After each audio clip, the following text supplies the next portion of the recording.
Mari kita berdoa. Tuhan Yesus, terima kasih Engkau baik. Kami minta anugerah-Mu, berkati Pak Gracia. Apa yang disampaikan benar-benar memberkati kami, menjadi bekal melayani Tuhan dan nama-Mu yang dimuliakan. Hari ini tidak ada gangguan apapun karena kami melayani Tuhan. Jadikan semua bangsa murid-Mu dan setiap kami memuliakan nama-Mu. Haleluya. Amin. Oke, teman-teman, kita tahu bahwa seringkali orang berkata bahwa ya kita jangan terlalu ribut-ribut dengan masalah ajaran-ajaran yang agak berbeda dengan kita. Dan kemudian ada juga kalau kita bertemu dengan teman-teman yang lain mengatakan bahwa emangnya ajaran yang kamu pegang sudah pasti benar apa enggak. Nah, hal-hal begini kita temukan dalam setiap pembicaraan-pembicaraan kita. Tapi hari ini kita akan dibukakan oleh Pak Gracia Pello bahwa apakah memang hal itu bisa dipahami atau bisa diterima. Kita mengalami banyak sekali pengajaran yang berbeda.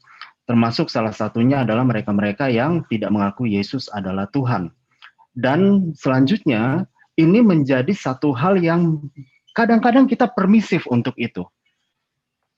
Tapi di dalam Alkitab jelas, seringkali Yesus itu begitu bisa menerima orang yang berdosa, contohnya perempuan yang berdosa tersebut, ya dia bisa diterima. Tapi kalau mengenai ajaran-ajaran yang menyimpang, dia tidak ada kompromi untuk itu. Bahkan Yesus mengatakan lebih bagus orang-orang tersebut digantungi batu dan dilemparkan ke dalam laut. Nah, selebihnya saya serahkan ke Pak Gracia Pello. Silakan Pak Gracia. Kita ketemu lagi tanpa terasa, ini udah seminar seri Tritunggal yang ke-7. Kita udah satu persatu kita bahas, mulai Tritunggal yang biblikal, kemudian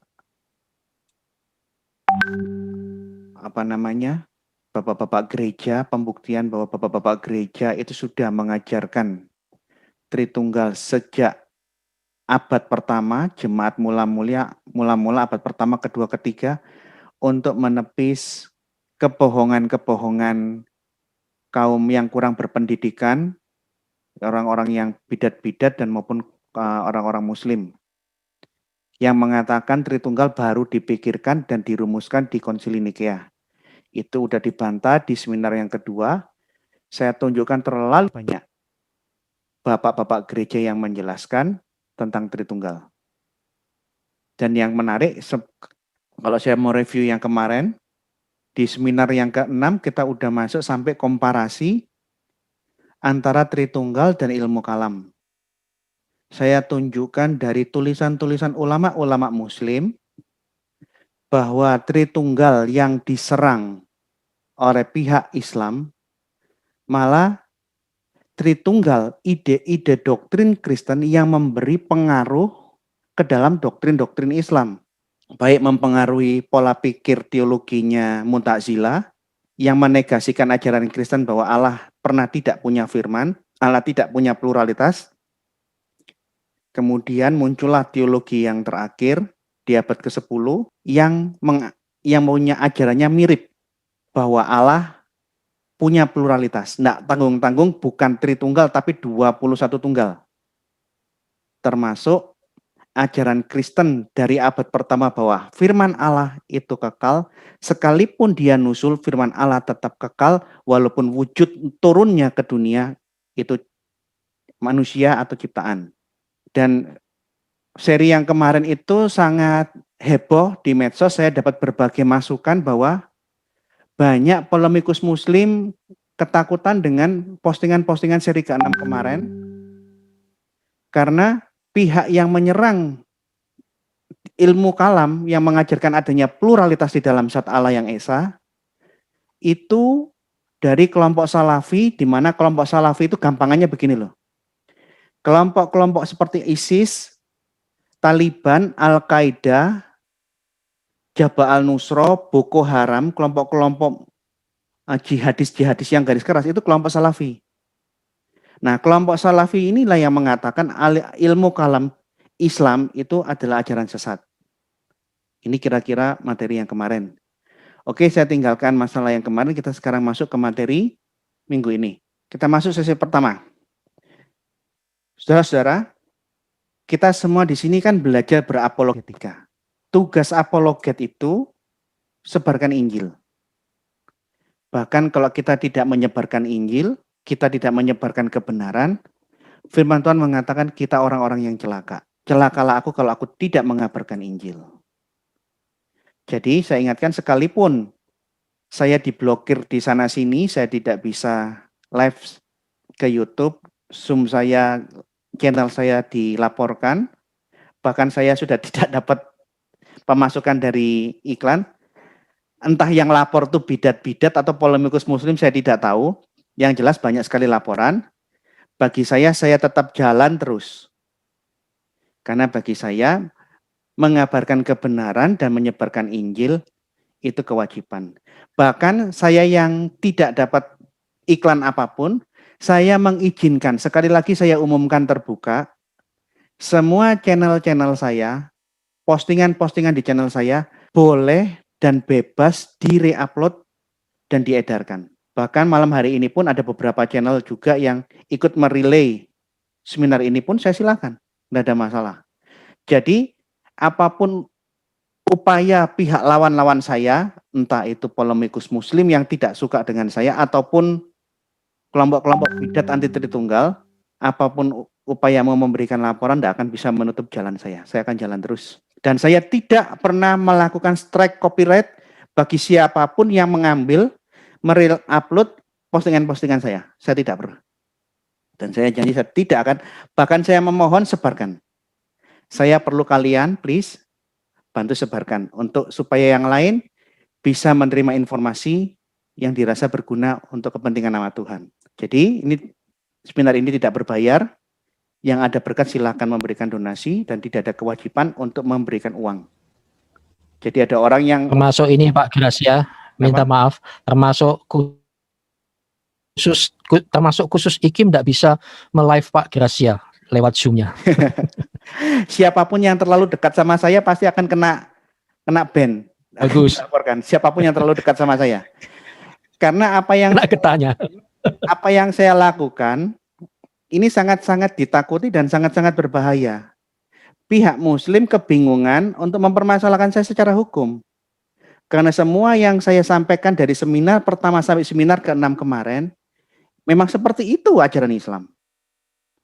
Karena saya mengungkapkan apa isinya ajaran Islam ke depan publik, mereka ketakutan, sehingga siapa yang terlalu dekat dengan saya dan membantu menyebarkan postingan-postingan saya pasti akan di-ban, diblokir, diupayakan supaya jangan sampai ajaran-ajaran, pernyataan-pernyataan saya yang saya jelaskan di medsos tersebar ke umum.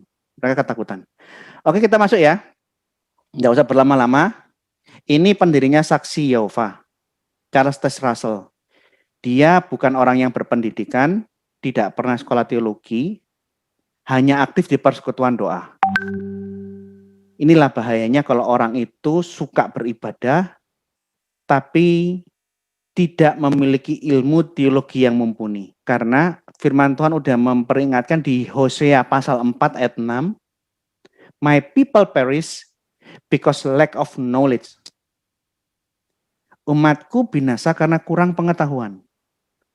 Jadi kita punya semangat melayani Tuhan, tapi kalau otak kita, pemahaman kita itu rendah, sangat mudah ditunggangi iblis untuk ke arah ajaran-ajaran yang sesat.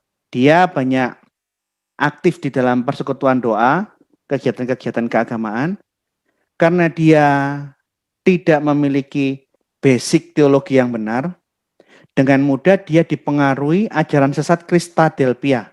Kristadelphia ini Alkitabnya dia baca, dari Alkitabnya Kristadelphia dia mendapatkan ide, pemahaman bahwa Yesus itu adalah suatu makhluk yang baru ada setelah diciptakan Allah. Yesus tidak kekal.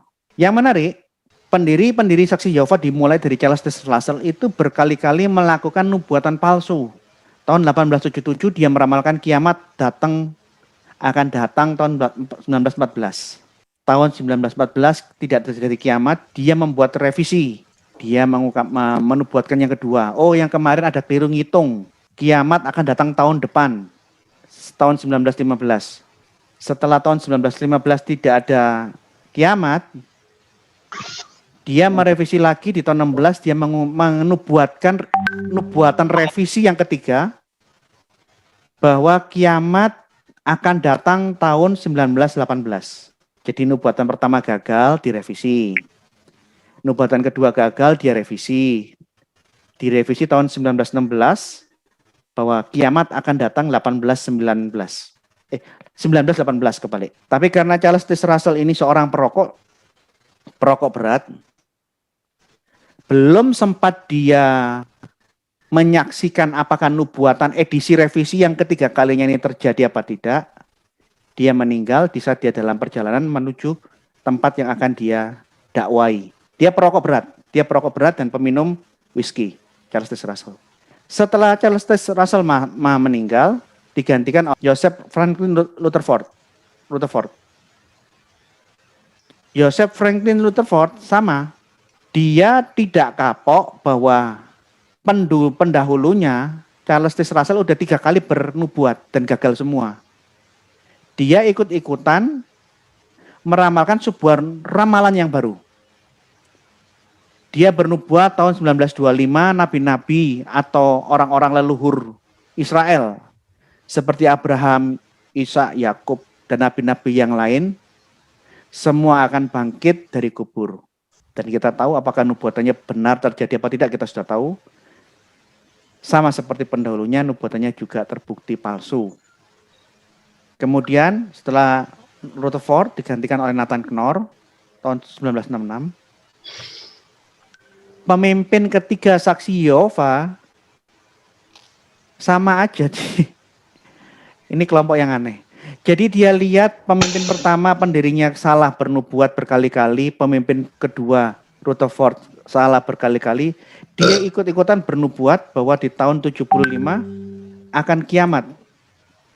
1975 ini hari kelahiran saya. Dan di saat saya lahir ternyata kiamat tidak tidak ada. Jadi dari sejarah, kita tidak usah ngomong yang macam-macam, kita ngomong data.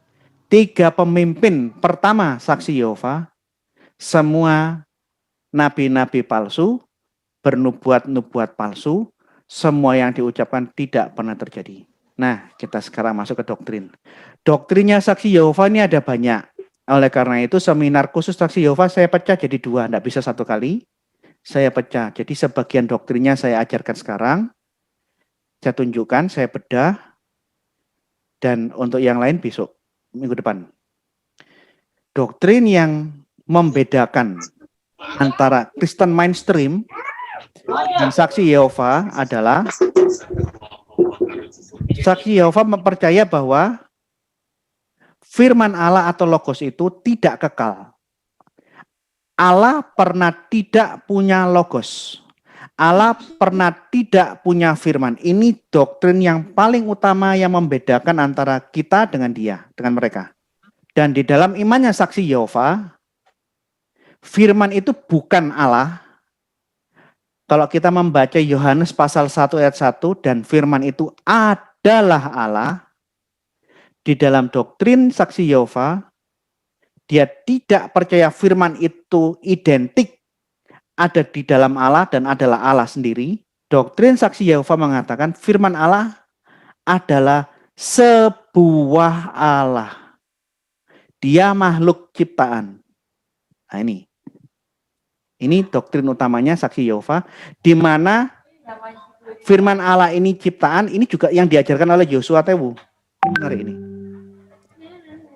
Meskipun Joshua Tewu itu bukan... Sebentar Pak, ya silakan diulang Pak. Meskipun Joshua Tewu bukan kelompok saksi Yehova, tapi dia pernah mengajarkan ajaran yang sama dengan saksi Yehova, bahwa firman Allah, Yesus itu adalah makhluk ciptaan.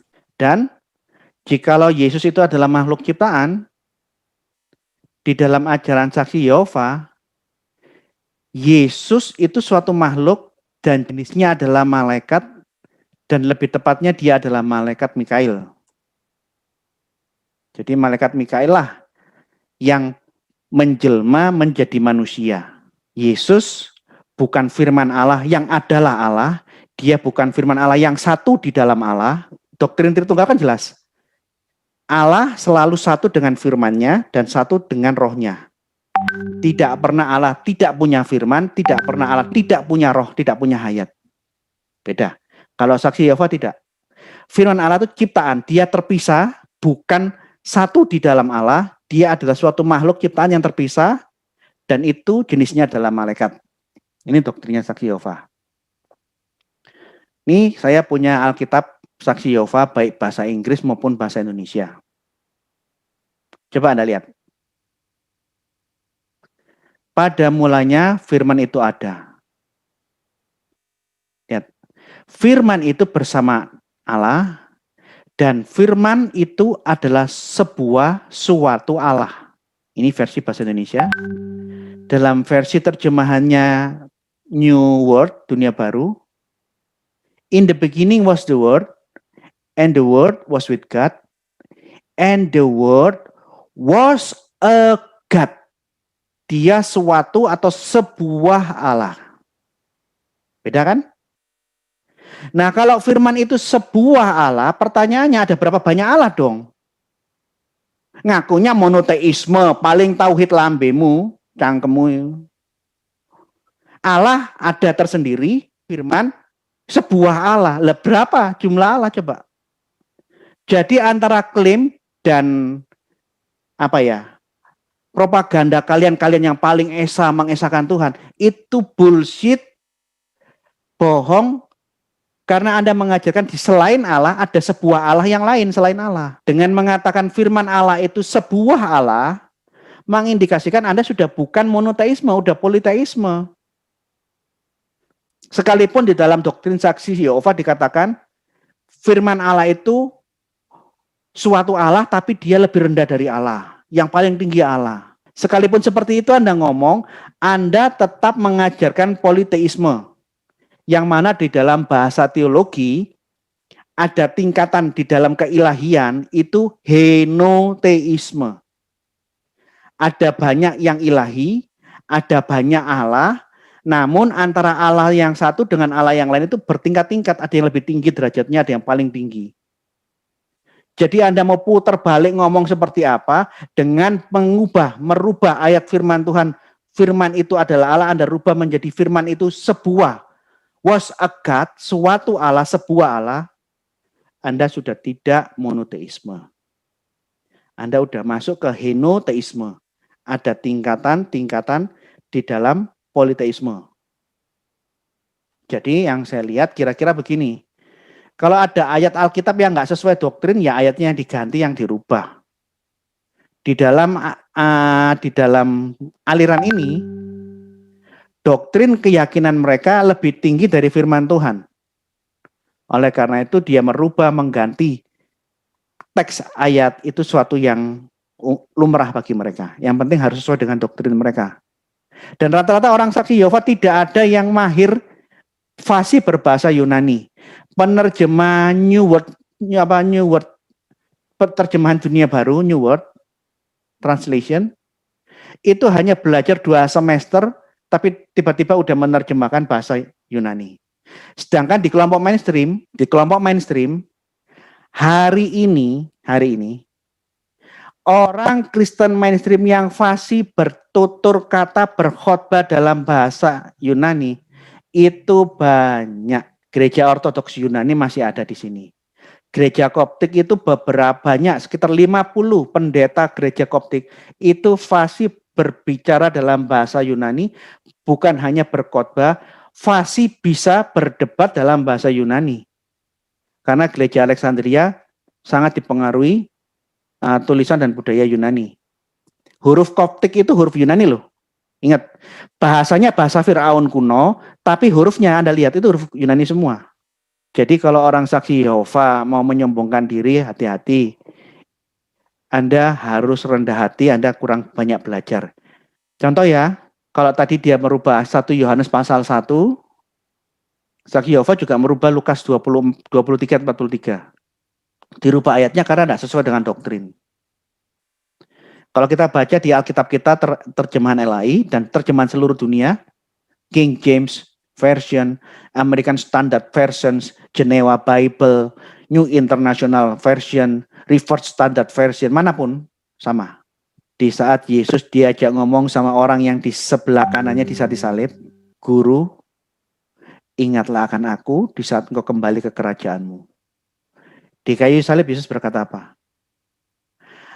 Aku berkata kepadamu, sesungguhnya hari ini juga engkau akan bersama-sama dengan aku di Firdaus. Yesus berjanji kepada penjahat yang bertobat di sebelah kanan Yesus. Bukan hanya aku mengingat kamu, karena kamu menyesal dan mengakui aku, hari ini juga kamu dan aku akan bersama-sama di dalam Firdaus. Di dalam doktrinnya saksi Yehova, Firdaus hari ini belum ada. Oleh karena itu, ayat ini kan tidak cocok dengan doktrinnya saksi Yehova. Ayatnya diganti, digeser komanya. Dia membuat suatu terjemahan yang tanda bacanya diganti menjadi lucu. Dia bilang begini. Ini terjemahannya Dunia Baru ya, yang di bawah ini. Kata Yesus kepadanya, dengan sungguh-sungguh aku berkata kepadamu hari ini. Jadi Yesus bilang, aku ngomong sama kamu hari ini. Jadi ngomongnya baru hari ini. Kamu akan bersama-sama aku di Firdaus. Jadi Firdausnya itu akan nanti. Ngomongnya hari ini. Aku ngomong sama kamu hari ini. Kamu akan bersama-sama dengan aku di Firdaus. Ini menarik, ini menarik. Lah cara terjemahan gaya bahasa seperti ini tidak pernah ada di dalam bahasa Yunani, bahasa Ibrani manapun. Hanya karena doktrin saksi Yehova Firdaus belum ada hari ini, ayatnya digeser komanya. Nih, saya mau tunjukkan beberapa terjemahan arti kata Firdaus ya. Firdaus itu ada banyak artinya. Pertama, Firdaus atau Taman Eden itu taman yang ada di dunia, yang ada di zaman Adam dan Hawa. Coba perhatikan. Kejadian 11 ayat 1 mengatakan apa? Berfirmanlah Allah, hendaklah tanah menumbuhkan tunas-tunas muda, tumbuh-tumbuhan yang berbiji, segala pohon, buah-buahan yang menghasilkan buah yang berbiji. Supaya ada tumbuh-tumbuhan di bumi. Dan jadilah demikian. Ayat yang sama yang senada juga di saat Allah menciptakan binatang, maka bermuncullah binatang dari bumi. Allah menciptakan manusia dari tanah, dari bumi. Semua ngomong bumi, bumi, bumi. Kejadian 29. Lalu Tuhan Allah menumbuhkan berbagai pohon dari bumi. Jadi penciptaan semua itu terjadi di bumi, bumi, bumi. Dan yang menarik dan yang baik untuk dimakan buahnya. Dan di bumi juga diberi ada pohon kehidupan di tengah-tengah taman itu. Serta pohon pengetahuan tentang yang baik dan yang jahat. Jadi semua pohon dan taman itu semua di bumi. Jadi instruksi Allah, penuhilah bumi, berkembang biaklah dan penuhilah bumi itu adalah instruksi Tuhan kepada makhluk-makhluk yang Dia ciptakan untuk berhubungan seks dan berkembang biak di bumi. Jadi kalau sampai ada yang mengatakan Taman Eden, Adam dan Hawa diciptakan Allah di surga, itu keliru. Definisi pertama Taman Eden itu taman yang di bumi. Kitab Taurat di Kejadian pasal 1, pasal 2 semua berkali-kali mengatakan dari bumi, pohon di bumi, taman di bumi. Jadi kalau ada yang mengatakan Adam dan Hawa diciptakan di surga, itu salah. Adam dan Hawa disuruh berkembang biak, berhubungan seks, berhubungan seks di surga. Itu keliru. Karena di surga tidak ada hubungan seks. Hanya di bumi manusia kawin dan dikawinkan. Ini definisi yang pertama. Tapi ada definisi yang kedua. Firdaus itu kata kiasan untuk sebuah tempat perhentian sebelum penghakiman. Sebelum ada penghakiman, tidak ada satu manusia pun yang dimasukkan neraka maupun surga. Orang mati masuk ke tempat perhentian. Orang kudus masuk ke Firdaus. Orang jahat masuknya ke Hades. Bukan surga, bukan neraka, karena belum ada penghakiman. Tidak mungkin ada yang dikasih hadiah surga. Tidak mungkin ada orang yang dihukum ke neraka tanpa penghakiman. Tidak. Siapapun yang mati sebelum hari kiamat, semua masuk ke tempat perhentian. Dan dalam definisi yang kedua inilah Yesus ngomong. Di ayat yang lain, di dalam 2 Kolose 12, Paulus menuliskan di dalam 2 Kolose 12, dia mendapat penglihatan, ada suatu manusia, entah di luar tubuh atau di dalam tubuh, aku nggak tahu. Manusia itu diangkat ke Firdaus. Artinya di dalam penglihatan itu, Paulus lihat Firdaus sudah ada. Jadi kalau mengatakan Firdaus belum ada, itu keliru. Firdaus di dalam Kolose pasal 12 ini sama dengan Lukas 23 tadi. Firdaus tempat perhentian orang-orang kudus. Bukan dalam makna taman di bumi yang diciptakan untuk tempat tinggalnya Adam dan Hawa. Nih, jadi pengertian Firdaus atau Eden yang kedua adalah tempat peristirahatan sementara untuk arwah sebelum penghakiman. Makna Firdaus Eden yang ketiga, jadi dalam pengertian yang kedua ini, Firdaus ini sudah ada. Jadi di saat Yesus ngomong maupun penglihatannya Paulus, bahwa dia melihat ada orang yang diangkat ke Firdaus, menunjukkan, mengindikasikan Firdaus dalam pengertian kedua ini sudah ada. Nah, kita masuk pengertian yang ketiga. Kata ketiga ini, Eden atau Firdaus, itu kata kiasan untuk menyebut surga. Ini kiasan.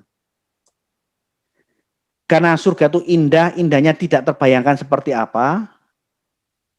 Dia menggunakan kata Eden yang indah seperti dulu yang ditinggali Adam dan Hawa. Surga itu indahnya seperti Taman Eden, sehingga Eden untuk makna yang ketiga itu adalah kata kiasan untuk surga. Padahal di dalam bahasa asli Alkitab surga bukan Eden aslinya. Hanya ada dua, Shamayim dalam bahasa Ibrani, itu surga atau langit. Dan bahasa Yunaninya Oranos. Eden atau Firdaus untuk surga itu kata kiasan.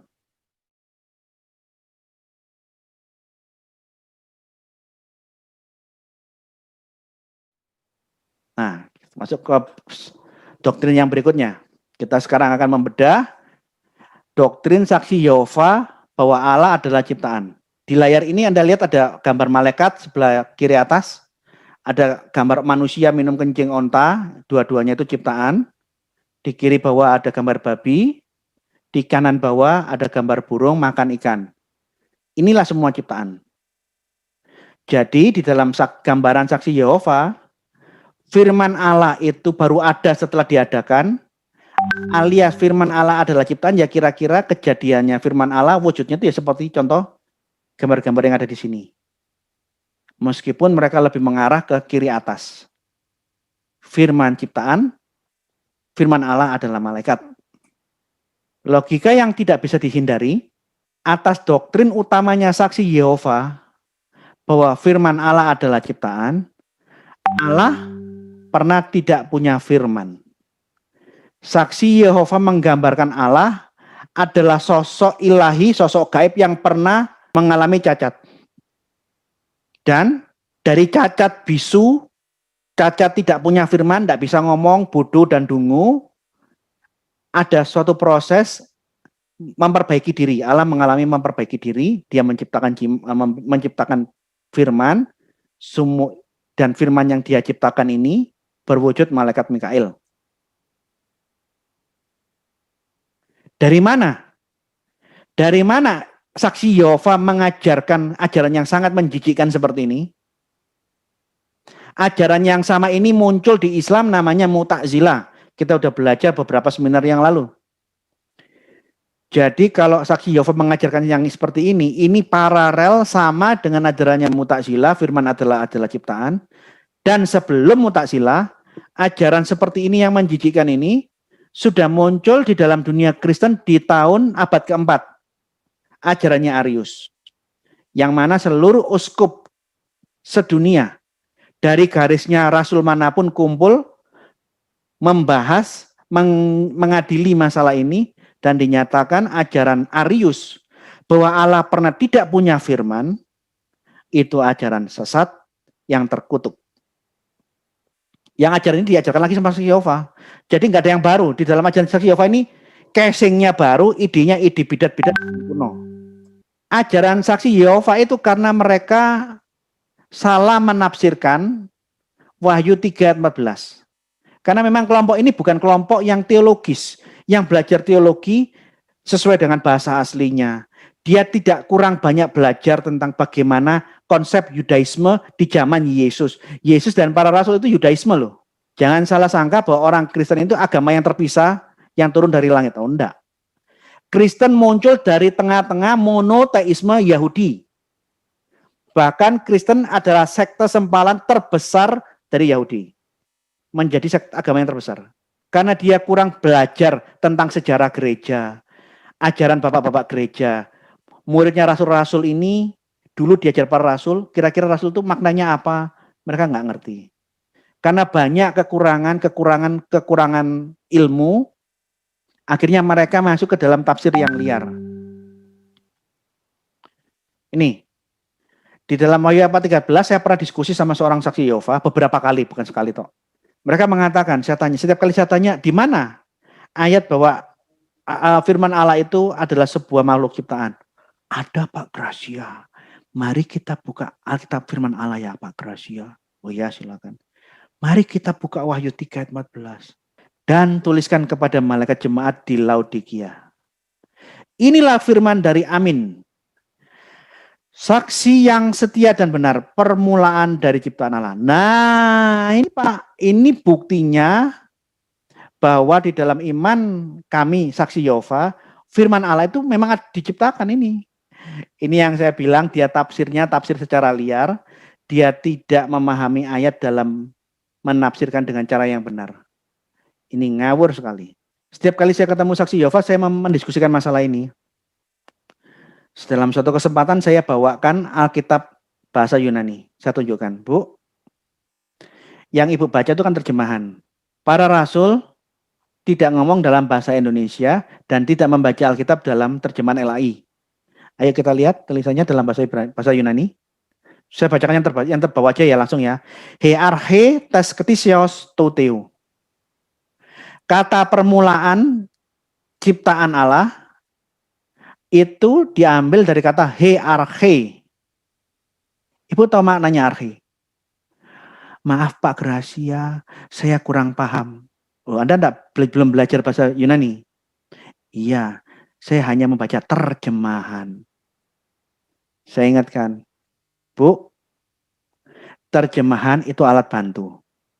Tapi kalau kita mau ngomong doktrin, harus perhatikan bahasa aslinya supaya jangan salah menafsirkan Alkitab. Belajar teologi bukan untuk sombong-sombongan. Ingat baik-baik. Belajar teologi, belajar sejarah kekristenan, belajar jemaat mula-mula, belajar tulisannya bapak-bapak gereja pertama, kedua, ketiga. Bukan untuk sombong-sombongan. Tapi supaya jangan sampai saya dan kalian keliru memahami makna Alkitab. Bukan untuk sombong-sombongan. Supaya jangan keliru. Kata arke itu memang secara literal dia berarti mula-mula. Tetapi jika arke dikaitkan dengan sesuatu, seringkali kata arke tidak diartikan sebagai mula-mula. Contoh kata patriark ini dari kata pater dan arke. Pater ini bapak, arke mula-mula. Tapi patriark tidak pernah diartikan bapak yang mula-mula. Patriark dari kata pater dan arke artinya adalah ketua atau pemimpin tertinggi. Arke yang dikaitkan dengan sesuatu seringkali artinya tidak mula-mula. Bapak Ibu pasti sudah pernah tahu mendengarkan kata monarki ini kan? Monarki dari kata mono dan arke. Mono satu, arke mula-mula. Apakah guru-guru kalian mengajarkan monarki dari kata mono dan arke artinya satu yang mula-mula? Nah, seperti itu. Monarki dari kata mono dan arke adalah kepemimpinan tunggal. Suatu kepemimpinan yang dipimpin oleh sosok tunggal, entah raja atau tirani. Tirani itu negasi. Kalau monarki itu yang baik, tirani itu pemimpin tunggal tapi dia jahat. Di dalam Alkitab seringkali kita baca arkangelos. Arkangelos dari kata arche dan engelos. Arche mula-mula, engelos malaikat. Apakah artinya arkangelos itu malaikat yang mula-mula? Arkangelos ini penghulu malaikat atau pemimpin, panglima malaikat. Jadi cara menafsirkan yang liar dan sembarangan dari saksi Yehova, itulah yang mengakibatkan mereka terjebak dalam ajaran sesat. Lihat, perhatikan varian terjemahan dalam bahasa Indonesia ya. Ini terjemahan-terjemahan bahasa Indonesia, tapi varian yang lain. Di dalam Alkitab Selaber, ini terjemahan tahun 1912, dicetak 1928. Kata arke diterjemahkan di dalam terjemahan Selaber, ini terjemahan sebelum LAI ada di dunia. Bukan permulaan ciptaan Allah, tapi penguasa ciptaan Allah. Sebenarnya terjemahan LAI 74, permulaan ciptaan Allah ini tidak keliru kalau makna tafsirannya benar. Bahwa seluruh ciptaan bermula dari firman. Bahwa semua ciptaan yang ada di dunia ini bermula dari firman Allah. Allah berfirman jadi, maka jadi. Kalau tafsirnya seperti ini boleh.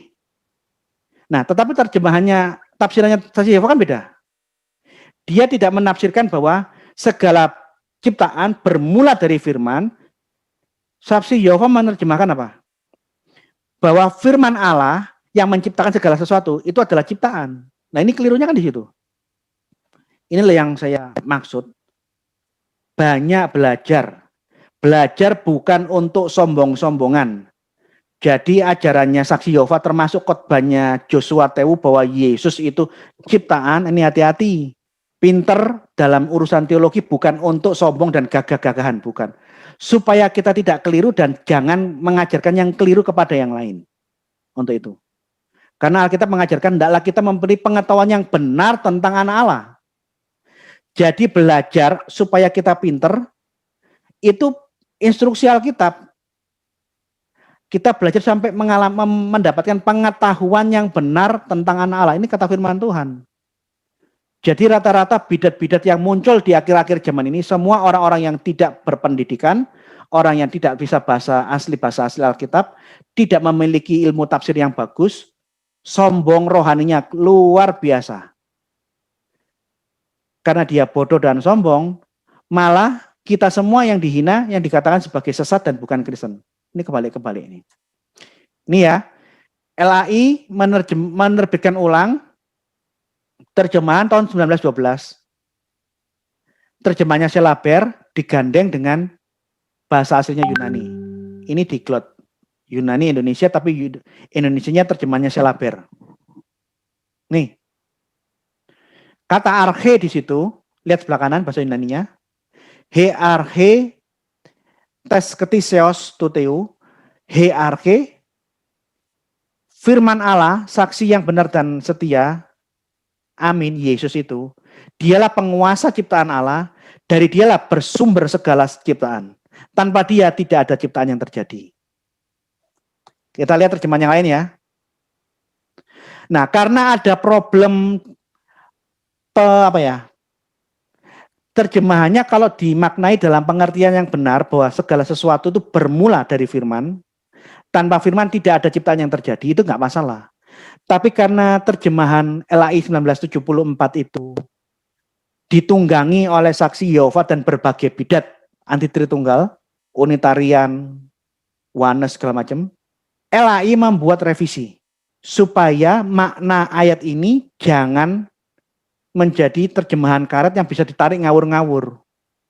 Di dalam edisi revisi 1997, di ayat yang sama, kata arche diterjemahkan, amin saksi yang setia dan benar firman Allah yaitu Yesus, dialah sumber dari segala ciptaan Allah.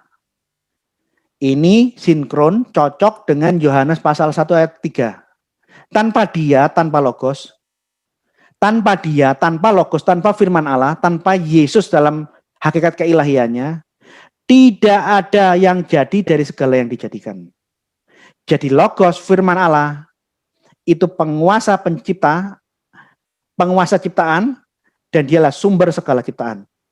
Kita lihat terjemahannya berikutnya. Terjemahan LAI, bahasa Indonesia sehari-hari.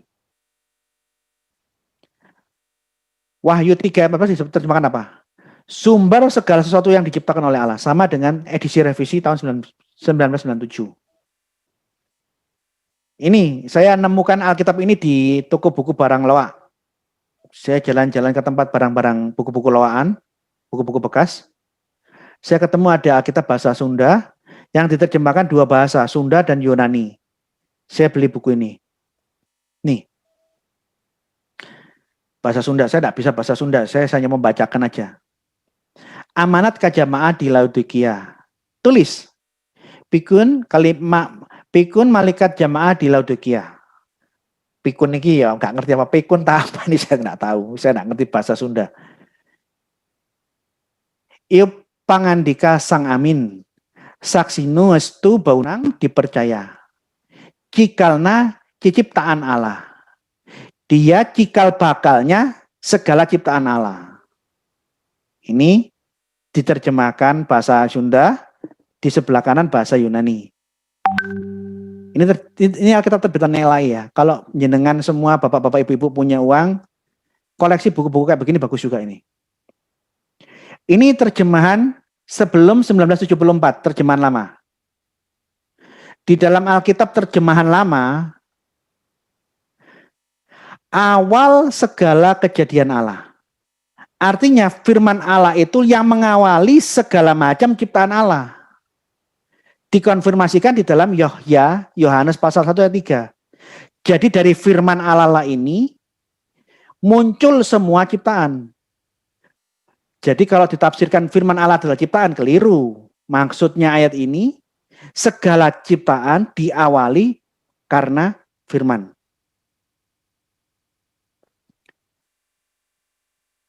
Jadi pengertian yang benar dari Wahyu pasal 3 ayat 14, bahwa segala ciptaan yang ada maupun yang kelihatan maupun yang tidak kelihatan bermula dari firman.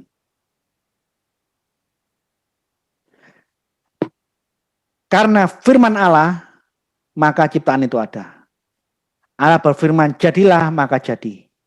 Kalau firman Allah tidak bersabda, jadilah, maka jadi, maka tidak akan pernah jadi.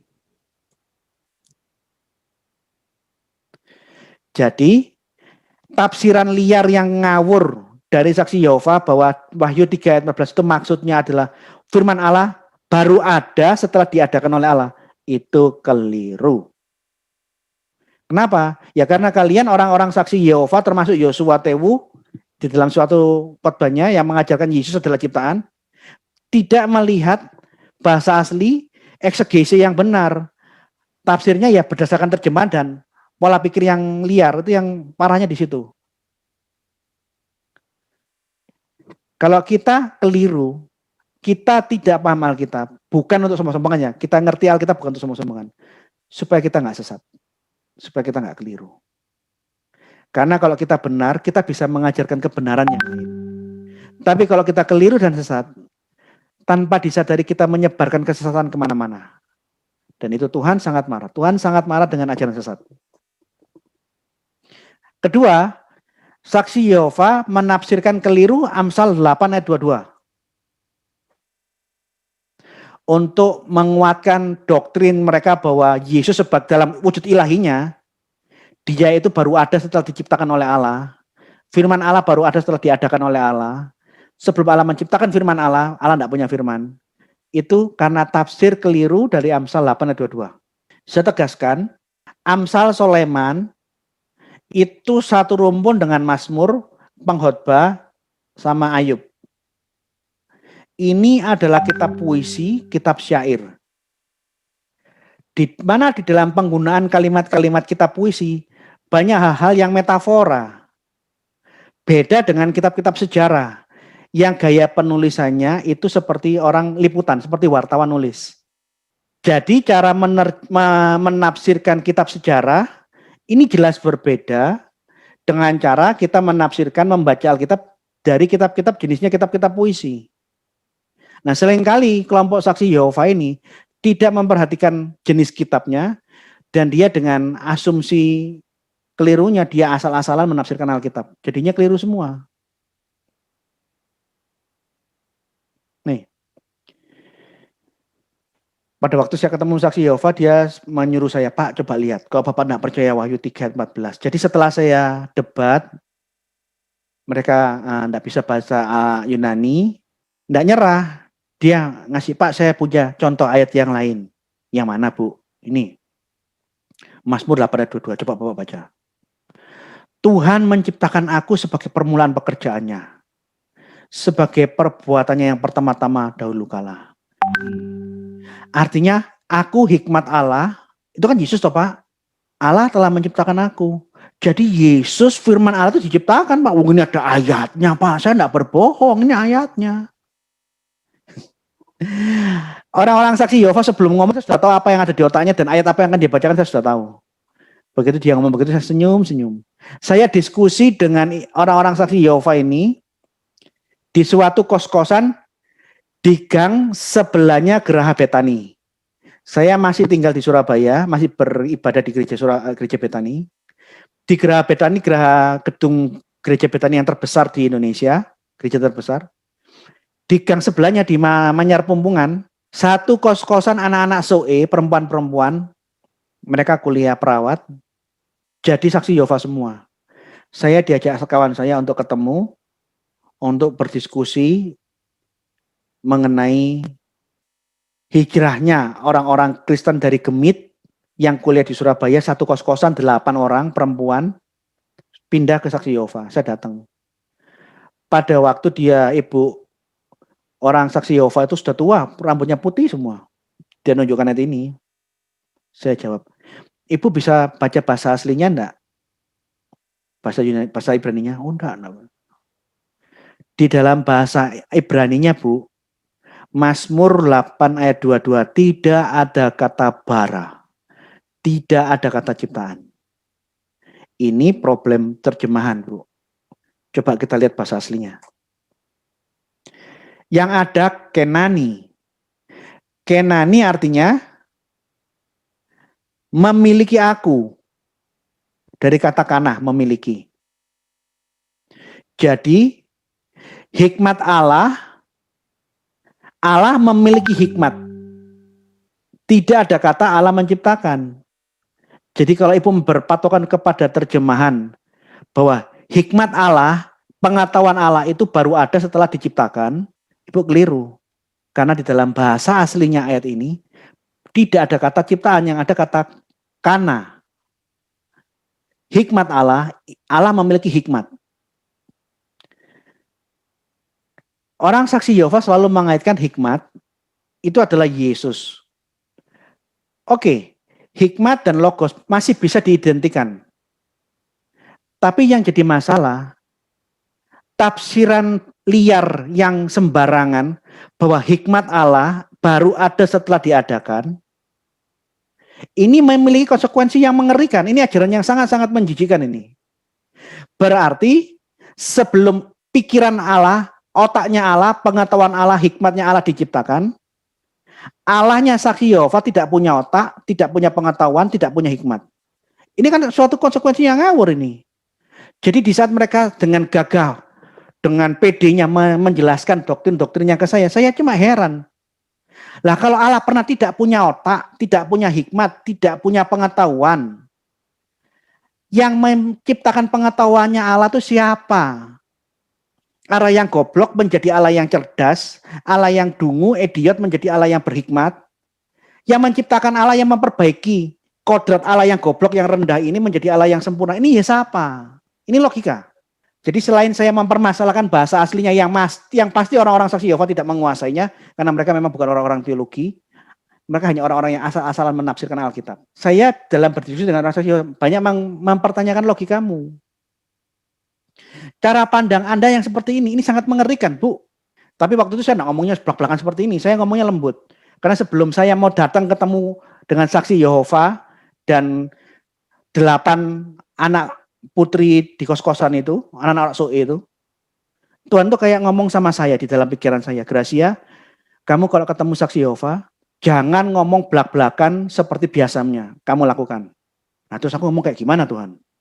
Kamu harus ngomong seperti orang Jawa, seorang kawulo, orang hamba, ketemu sama priyayi, sama orang-orang yang bangsawan. Kamu tahu kan? Hah? Saya harus bersikap dan bertutur kata seperti orang Jawa, rakyat biasa ketemu sama bangsawan. Bercanda kamu Tuhan.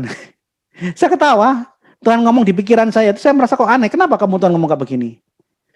Sampai saya berdoa dan berpuasa, Tuhan aku minta kekuatanmu karena cara yang kamu minta itu bukan sesuatu yang biasa, itu bukan karakterku. Tapi kalau kau suruh aku ngomong sesopan dan selembut seperti seorang kalwulo, seorang rakyat jelata, ketemu sama priyayi, aku minta kekuatanmu. Jadi pada waktu saya ketemu saksi Yehova, pertemuan saya yang terakhir itu, ibu-ibu yang saya temu itu ternyata putih rambutnya semua. Saya duduk, tangan dipegang begini, taruh di paha, mata saya lihat ke bawah. Saya enggak boleh lancang mata ketemu mata, enggak boleh. Ada Jawa. Tangan saya taruh di paha, saya cuma lihat lututnya ibu itu, dan kalau saya ngomong saya minta maaf dulu. Maaf ya Bu, saya boleh bicara. Dan saya ngomongnya lembut, pelan. Begitu saya ngomong lembut, tapi saya mempertanyakan logika mereka. Maaf ya Bu, saya ini masih muda. Saya kurang sabar. Tidak selembut ibu yang sudah sepuh, sudah tua, rambutnya putih semua. Cari rambut hitamnya itu sulit sekali. Tapi saya yang masih muda dan masih energik yang sering kali ngomongnya keceplosan. Tidak pernah, tapi saya ngomong keras kayak begini. Tidak sampai hati saya mengatakan bahwa Tuhan itu pernah idiot, bodoh, dan tidak punya firman. Saya heran melihat ibu yang sangat-sangat tua, kemana-mana ibu dengan percaya diri, pergi dari kampung ke kampung, menyebarkan doktrin bahwa Tuhan pernah goblok, Tuhan pernah tidak punya otak, Tuhan tidak punya firman. Saya ini tidak sampai hati, tapi waktu itu saya ngomongnya lembut. Saya tidak sampai hati loh Bu, ngomong seperti itu. Di saat saya ngomong-ngomong seperti itu, perempuan-perempuan, mahasiswa-mahasiswa SOE itu, 8 orang itu, mengalami pencerahan. Ya tidak mungkin Tuhan tidak punya suara, tidak punya firman. Tidak mungkin Tuhan bisu Bu, firman itu kekal. Wah sudah mulai ramai. Begitu di ruangan itu ramai, saya permisi ke kamar mandi, saya kebelet pipis karena saya udah ngomong sekitar 1 jam lebih. Begitu saya kembali, saya lihat ruangannya kosong. Ngapunten nggih Bu, maaf ya Bu. Anak-anak tadi yang banyak di sini tadi mana ya Bu? Kok ruangannya kok sepi? Saya kurang tahu Pak Gracia. Tadi mereka ke dalam. Oh iya Bu. Kita tunggu ya Bu ya. Saya ngomong kayak begitu. Bukannya saya berperan watak, tapi kayak waktu itu seakan-akan saya tuh tidak bisa ngomong kasar. Saya benar-benar berpuasa untuk ketemu orang saksi Yehova. Setelah saya tunggu 2 menit, anak-anak SOE keluar dari kamar dengan mukanya sudah begini. Langsung tangannya tunjuk-tunjuk. Ibu, kami semua sudah rapat di dalam. Mulai detik ini, Ibu harus angkat kaki keluar dari kos-kosan kami dan jangan pernah kembali. Ingat kata-kata saya. Wih. Langsung saya kaget loh. Kok jadi begini? Roh Kudus kan suruh saya jadi orang Jawa waktu itu kan. Ngapunten nggih Bu. Saya ngomong ngapunten itu bentuk bahasa halus. Maafkan ya Bu. Saya tidak ada hubungannya dengan ini. Saya benar loh Bu, tadi ke kamar mandi tidak ada di dalam kamar. Kamu tuh loh, ini orang tua kok diusir-usir toh. Bisa kayak begitu loh. Singkat cerita, sore hari itu juga di gang sebelahnya Geraha Betani di Manyar Pompungan, 8 anak SOE bertobat dan kembali ke gereja yang benar, meninggalkan ajaran sesat saksi Yehova bahwa Tuhan pernah cacat, pernah bodoh, pernah tidak punya otak, tidak punya pengetahuan, tidak punya hikmat. Ajaran firman Allah baru ada setelah diadakan Allah. Ajaran hikmat Allah, pengetahuan Allah baru ada setelah Allah menciptakan hikmatnya. Mereka sadar itu keliru. Dan detik itu juga seluruh saksi Yehova yang sempat ikut bertobat ke gereja. Konsekuensi yang terakhir ini tidak bisa dihindari. Sebelum hikmat Allah diciptakan, sebelum otaknya Allah, pengetahuan Allah diciptakan, berarti Allah dalam iman saksi Yehova, dia tidak punya otak, tidak punya hikmat. Ini kan tafsir yang gila, ini ngawur ini. Ini loh pentingnya belajar teologi, bukan untuk sombong-sombongan. Supaya hati-hati kita jangan keliru.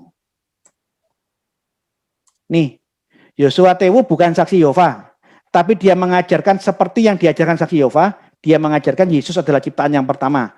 Jadi Yesus baru ada, firman Allah baru ada setelah diadakan.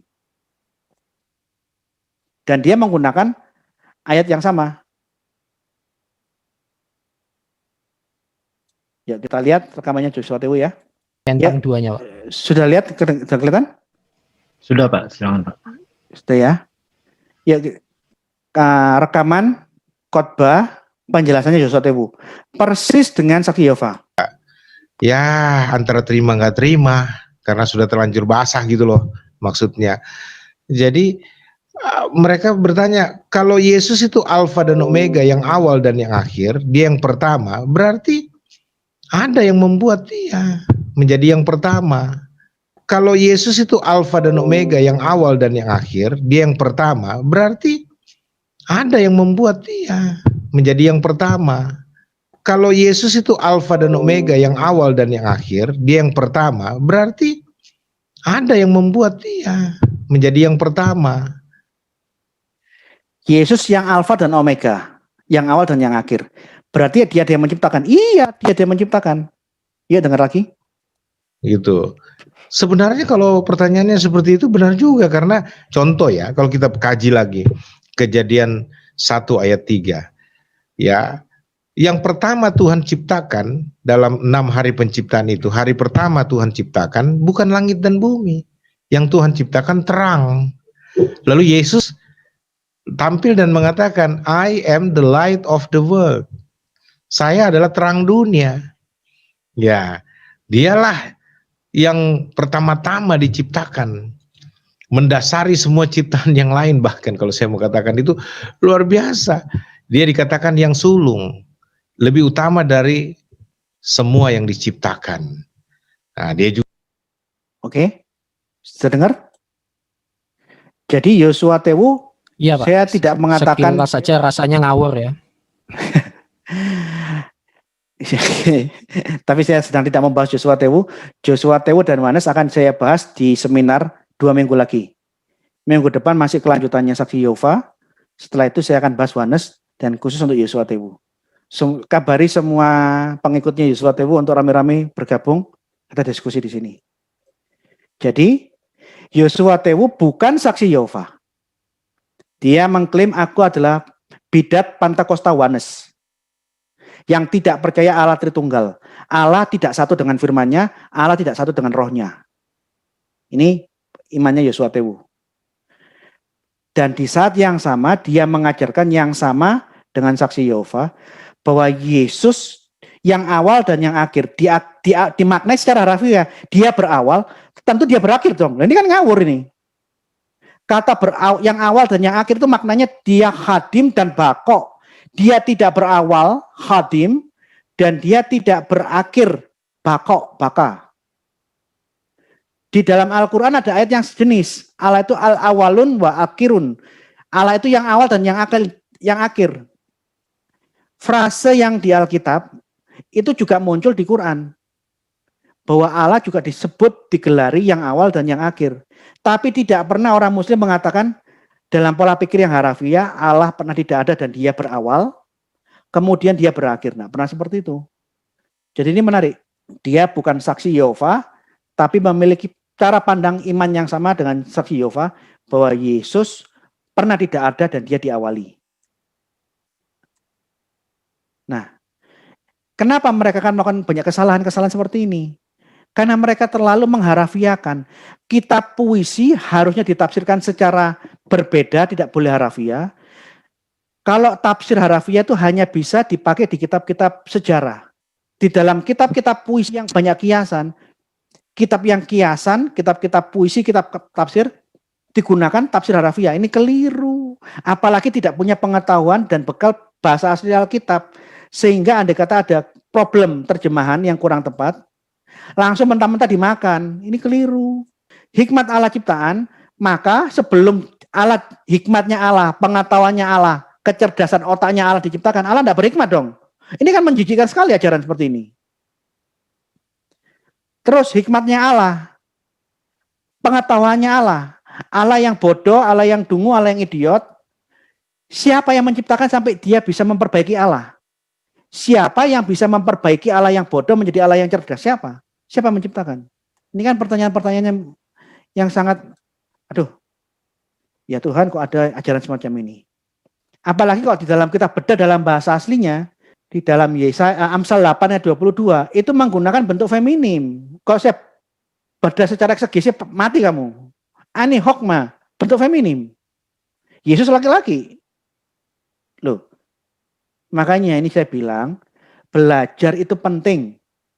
Kita harus belajar sampai mendapatkan pengetahuan yang benar akan anak Allah, dan jangan sampai kita diombang-ambingkan oleh rupa-rupa ajaran-ajaran setiap akhir zaman. Kita harus belajar.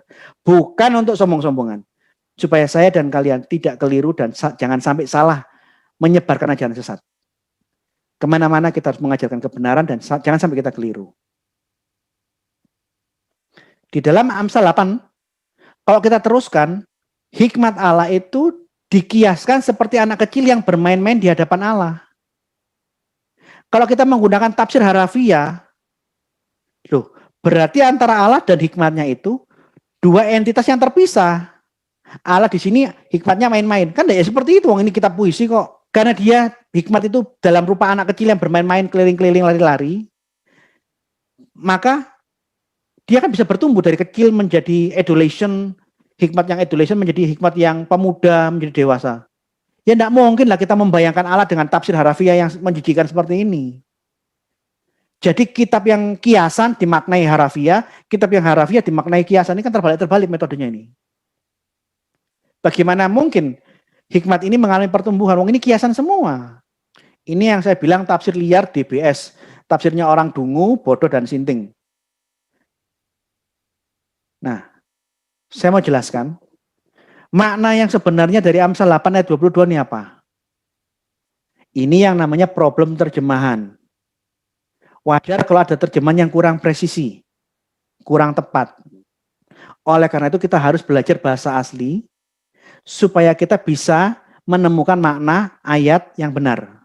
Kata di dalam bahasa aslinya, Kenani, Allah memiliki aku. Artinya Allah memiliki hikmat, hokma, sejak kekal. Tidak mungkin Allah pernah tidak punya otak, tidak punya pengetahuan. Otaknya Allah, pengetahuannya Allah, hikmatnya Allah baru diadakan di suatu masa. Ya tidak mungkin lah mengajarkan sesuatu yang mengerikan seperti ini. Dengan hikmatnya, segala sesuatu diciptakan. Ini maknanya. Allah memiliki hikmat secara kekal dan dari hikmatnya segala sesuatu tercipta. Jadi dapat mengenai Kristus adalah hikmat Allah ini ada dua pendapat dalam Bapak Gereja. Ada Bapak Gereja mengatakan hikmat Allah adalah Kristus itu Justinus Martir, tapi ada Bapak Gereja yang mengatakan tidak. Karena bisa diarahkan bahwa Yesus adalah ciptaan.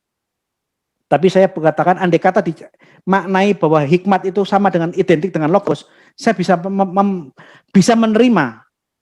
Asalkan maknanya hikmat Allah yang sama identik dengan logos itu satu di dalam Allah sejak kekal sampai kekal. Tidak pernah Allah tidak punya otak, tidak punya hikmat, tidak pernah seperti itu. Kalau maknanya seperti ini, Allah itu satu, hikmat Allah ada di dalam Allah. Allah memiliki hikmat dari kekal sampai kekal, dari khatim sampai bako, itu betul. Jadi dia menciptakan segala sesuatu dengan hikmat, dia menciptakan segala sesuatu dengan firman-Nya, itu betul. Bukan berarti hikmatnya adalah ciptaan yang pula-pula. Pengertian hikmat itu sama dengan pengetahuan itu bisa kita lihat di dalam, saya temukan di dalam buku filsafat. di dalam suatu buku filsafat saya menemukan suatu kalimat yang sangat saya ingat sampai saat hari ini. Di dalam buku filsafat itu dia katakan bahwa tidak ada pengetahuan. Yang ada hanyalah kata-kata. Karena pengetahuan yang ada di otak kita ini, di otak Anda, semua itu tidak lain dari rangkaian kata-kata yang sistematis, yang memiliki metode-metode tertentu, dan punya tujuan pada dirinya sendiri. Saya dan Bapak Ibu tutup mata. Bayangkan, pikirkan ajaran guru sekolah minggu yang pernah ada di otak Anda. Yang keluar apa? Kata-kata semua. Andai kata ada audio visual yang Anda lihat, audio yang Anda pernah ingatkan gurumu ngomong apa, itu kan keluarnya kata-kata. Anda berusaha mengingat-ingat pelajaran matematika waktu SD. Meskipun Anda tutup mata, yang keluar dari otakmu itu apa? Semua kata-kata dari apa kata-kata gurumu semua tentang matematika. Jadi pengetahuan dan firman itu identik dan menyatu. Jadi kalau dalam pengertian ini saya memahami, benar, Yesus adalah firman Allah, dia adalah hikmat Allah, benar. Tapi dengan pemahaman, firman dan hikmat Allah bukan ciptaan. Bapak Gereja Abu Raita beberapa minggu yang lalu, saya sudah tunjukkan, Abu Raita, Bapak Gereja di Timur Tengah yang berdebat dengan Islam mengatakan tidak ada kata-kata tanpa pengetahuan dan tidak ada pengetahuan tanpa kata-kata. Kalau Anda tidak punya kata-kata, tidak ada isi otakmu. Kamu ngomong apa? Nggak ada kata-kata yang keluar di pikiranmu. Anda bisa ngomong karena ada pengetahuan. Anda bisa mikir karena ada kata-kata. Ini dua hal yang saling berkaitan. Pak Gracia mau mengingatkan sudah 1 jam, Pak. Oh ya, ntar. Oke. Saya percepat ya. Jadi kita harus punya tafsir yang benar. Kemudian untuk menguatkan bahwa Yesus adalah ciptaan, ini saya ketemu sama orang lain. Ini orangnya masih muda. 2 orang wanita ketemu sama saya di kontrakan saya di Surabaya. Ada Pak, bahwa Yesus adalah ciptaan. Ayatnya di Kolose pasal 1:15. Yesus adalah image of God, gambar Allah yang tidak kelihatan, yang sulung, lebih utama dari segala yang diciptakan. Nah, karena Yesus lebih utama dari segala yang diciptakan, maka Yesus adalah ciptaan yang terutama, Pak Gracia. Waktu saya dengar dia ngomong kayak begini, saya kaget. Apa? Kolose 1:15 Anda menafsirkan sebagai Yesus adalah ciptaan yang terutama. Wow. Ayat Kolose 1:15 adalah ayat mengenai inkarnasinya Logos. Logos itu di saat dia menjadi manusia, dia lebih unggul dari semua ciptaan. Firman Allah adalah ciptaan. Oh, kebalik ini belum tersusun ya. Nah ini, ayat tersebut itu membandingkan kualitas, bukan memastikan jenis yang sama. Kualitasnya Yesus lebih tinggi, lebih hebat, lebih utama dari semua ciptaan yang lain. Ayat itu bukan menyamakan, memastikan bahwa Yesus jenis yang sama dengan kamu, dengan saya. Terus saya kasih contoh. Saya ngomongnya waktu itu agak kasar tuh. Kamu manusia. Kamu lebih utama dari monyet. Apakah kamu adalah monyet yang terutama? Gitu kan. Jadi saya menggunakan premis yang ada, tapi saya terapkan dengan kalimat yang lain. Mbak-mbak ini lebih utama dari monyet. Apakah kesimpulannya kalian berdua adalah monyet yang terutama? Dijawabnya gimana? Setidaknya antara kami dan monyet adalah sama-sama makhluk ciptaan. Astagfirullahaladzim.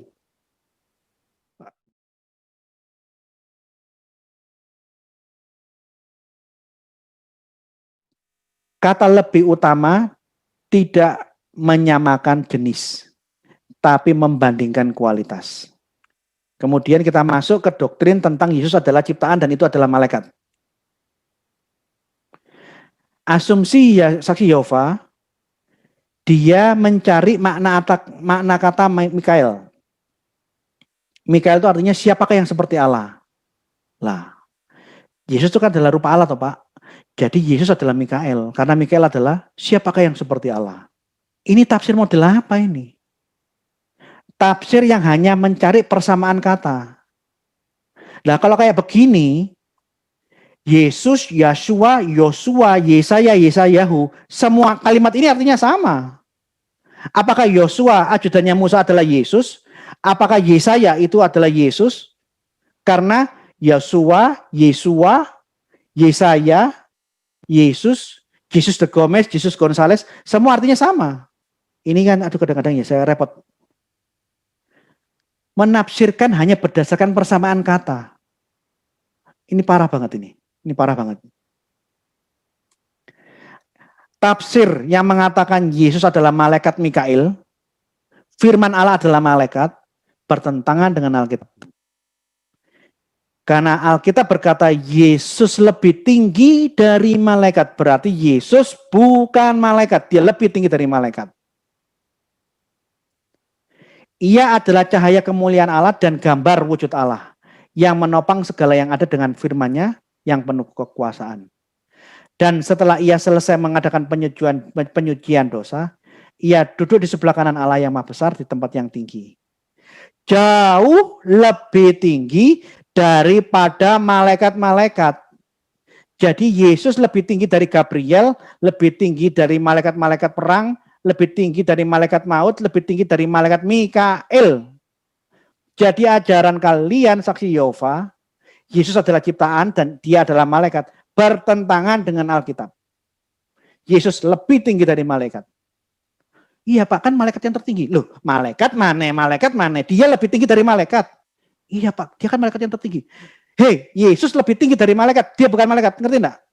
Kira-kira gitu loh kok saya ngomong sama Yehova. Parah banget ini. Yesus dilayani oleh malaikat. Dia raja semua malaikat. Masa malaikat melayani malaikat? Bahkan Bapak Gereja menjelaskan, bukan Bapak Gereja, ini Paus Sinoda, dia mengatakan, Yohanes pasal 1 ayat 3, segala sesuatu diciptakan oleh dia, tanpa dia tidak ada yang tercipta. Mengindikasikan bahwa semua malaikat, alam semesta, dan semua ciptaan diciptakan oleh Yesus. Malaikat itu ciptaannya Yesus. Jadi ini kadang-kadang ini parah. Kalau kita memang kurang pengetahuan, ini bahayanya bisa sampai seperti ini. Ini falasinya. Yang menjadi pencipta itu siapa? Allah apa malaikat? Kalau Yesus diciptakan Allah, dia ciptaan, dan ciptaan ini malaikat menjadi pencipta alam semesta, berarti ada berapa pencipta ini? Ada dua kan? Pertama Allah pencipta, kedua ciptaannya menjadi pencipta. Ini falasi. Masa makhluk yang baru ada setelah diadakan Allah bisa menjadi pencipta? Ini logika yang keliru. Di dalam Alkitab hanya dua, ciptaan dan pencipta. Tidak mungkin ada ciptaan menjadi pencipta, tidak mungkin. Dan logika kebalik ini yang ada di dalam ajaran saksi Yehova, termasuk ajarannya Joshua Tewu tadi yang kita dengar. Masa ciptaan menjadi pencipta, masa ciptaan mencipta, ini logika falasi. Dan apa yang ditulis oleh Paulus, bahwa Yesus jauh lebih tinggi dari malaikat. Dia bukan malaikat, dia lebih tinggi dari malaikat. Ditolak oleh bapak-bapak gereja abad pertama, muridnya Rasul Paulus. Matetes, muridnya Rasul Paulus, di pertengahan abad pertama menolak ajaran bahwa alam semesta ini diciptakan oleh malaikat. Dia menolak. Dunia tidak diciptakan oleh malaikat. Diciptakan oleh firman, bukan oleh malaikat. Jadi firman Allah ditegaskan ulang oleh muridnya Rasul Paulus, bukan malaikat, bukan pencipta. Firman Allah lah yang menciptakan alam semesta dan bukan malaikat. Ini di dalam Risalah Matetes kepada Diognetus, chapter ke-7, baca yang di dalam garisnya ya. Dia, Yesus, tidak dapat diserupakan apapun. Apakah diserupakan sebagai hamba yang diutus, atau malaikat, atau penguasa, atau seseorang yang memegang kekuasaan duniawi, atau seseorang yang mendapatkan mandat dari penguasa segala sesuatu yang berada di surga. Tetapi adalah Sang Pencipta dan perancang segala sesuatu, yang mana olehnya langit diciptakan, yang mana olehnya lautan beserta isinya. Yesus pencipta yang tidak bisa disamakan dengan utusan malaikat atau penguasa manapun. Dialah pencipta segala sesuatu. Artinya Matetes muridnya Paulus menegaskan ulang ajaran apa yang ditulis dalam Alkitab, bahwa firman Allah tidak sama atau bukan malaikat. Nih, tidak ada ajaran di dalam Alkitab bahwa malaikat menciptakan alam semesta. Wahyu 4 ayat 11, Efesus 3:6 mengatakan Allah menciptakan segala sesuatu. Segala sesuatu, langit, bumi, manusia, planet, bintang, bulan, termasuk malaikat ciptaan Allah. Bukan ciptaan malaikat. Jadi kalau mengajarkan Yesus adalah malaikat Mikael dan kemudian malaikat Mikael, Yesus yang diciptakan Allah, mencipta segala sesuatu, ini bertentangan dengan firman Tuhan. Firman Allah satu di dalam Allah, ini Tritunggal. Roh Allah satu dengan Allah. Karena firman Allah satu di dalam Allah, roh Allah satu di dalam Allah, firman Allah identik dengan substansi Allah. Dan apa yang satu dengan Allah adalah Allah. SSY menolak Tritunggal, ini saya ambil dari websitenya Saksi Yehova zaman dulu. Dia menuduh menghina Tritunggal itu adalah iblis berkepala 3. Tritunggal itu bukan Allah yang dihormati di dalam iman Saksi Yehova, termasuk tidak dihormati oleh Joshua Tewu. Saksi Yehova menggambarkan dan mendoktrinkan kepada umatnya bahwa Allah Tritunggal adalah iblis yang berkepala 3. Dia menyebarkan doktrin, opini bahwa Tritunggal bukan ajaran Kristen. Bahkan kalau Anda baca buku-buku Saksi Yehova yang awal-awal, caci makinya, hinaannya terhadap agama Kristen itu luar biasa banget. Gereja dibilang Babel besar. Gereja adalah ibunya lonte, ibunya pelacur, ibu segala pelacur. Gereja Kristen, gereja Katolik, Ortodok, Protestan, semua Pentakosta karismatik itu ibunya lonte. Ini tulisannya di dalam Saksi Yehova, di dalam bukunya Tanya Jawab Apa gitu. Di dalam salah satu buku saya kutip kutipan ini. Gereja sedunia sesat, yang benar hanyalah diri mereka, yaitu balai kerajaan. Saya tidak tahu balai kerajaan ini balai apa, yang saya tahu balai RW, balai RT, balai kerajaan ini balai apa, saya tidak tahu. Jadi mereka itu kelirunya banyak sekali, menggunakan tafsir yang tafsir yang liar, tapi menghina yang lain. Tritunggal bukan iblis berkepala 3, dia adalah Allah yang esa. Makanya di dalam semua doanya orang-orang ortodok, Bismil Abi wal Ibni wal Rohul Kudus al Ilahu Wahid. Selalu di dalam nama Bapa dan Anak dan Roh Kudus, Allah yang esa, amin. Jadi kita tidak berhenti di dalam nama Bapa, Putra dan Roh Kudus seperti orang-orang Katolik. Semua orang-orang ortodok di Timur Tengah, kalau berdoa, Bismil al-Abi wa Ilni wa Rohul Kudus al Ilahu Wahid, amin. Di dalam nama Bapa, Anak dan Roh Kudus, Allah yang esa, amin. Tritunggal itu Allah yang esa. Bahwa Allah itu selalu satu, memiliki firman dan memiliki hidup rohnya. Tidak pernah Allah tidak punya firman, tidak pernah terjadi Allah itu tidak punya roh atau alias mati. Ketiganya itu selalu satu. Mustahil Allah ada tanpa firman. Ajaranmu malah mengajarkan Allah pernah tidak punya firman. Ajaranmu Saksi Yehova yang mengajarkan Allah pernah tidak punya hikmat. Hikmat itu ciptaan, baru ada setelah diciptakan. Sebelum hikmat Allah diciptakan, Allah tidak punya hikmat. Itu ajaranmu. No. Alkitab tidak mengajarkan seperti kekeliruan-kekeliruan kalian. Ini ya, sesi yang terakhir. Ini ciri-ciri umum. Bidat apapun, dia pasti kurang ilmu. Tidak paham bahasa asli Alkitab kayak Charles T. Russell. Dia tidak ngerti bahasa asli Alkitab. Dia hanya orang yang suka dan gemar mengikuti persekutuan doa. Tafsirnya liar karena dia tidak bisa bahasa asli. Sehingga dia melakukan kekeliruan, kecerobohan, mengambil kesimpulan di luar konteks. Kenapa? Ya karena kurang ilmu.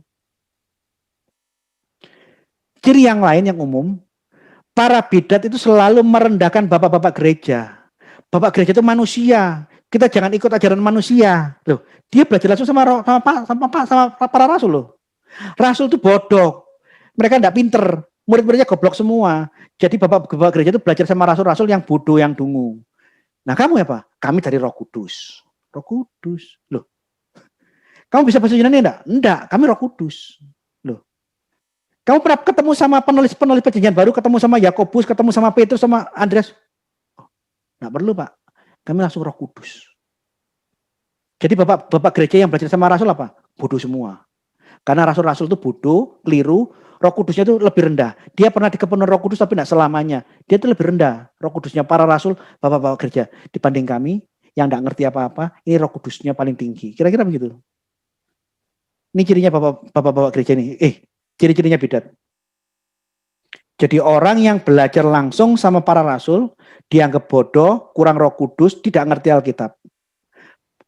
Jadi mengindikasikan bahwa yang mengajari mereka ini, para penulis perjanjian baru yang mengajari mereka ini, tidak mengajarkan iman yang benar, tidak dipenuhi oleh Roh Kudus dengan urapan yang benar, dan mereka yang tidak pernah ketemu sama para rasul, yang tidak ngerti bahasa asli Alkitab, bahasanya para rasul, mengklaim paling pinter, paling ngerti, paling Roh Kudus, mengalahkan Bapak Gereja dan para rasul.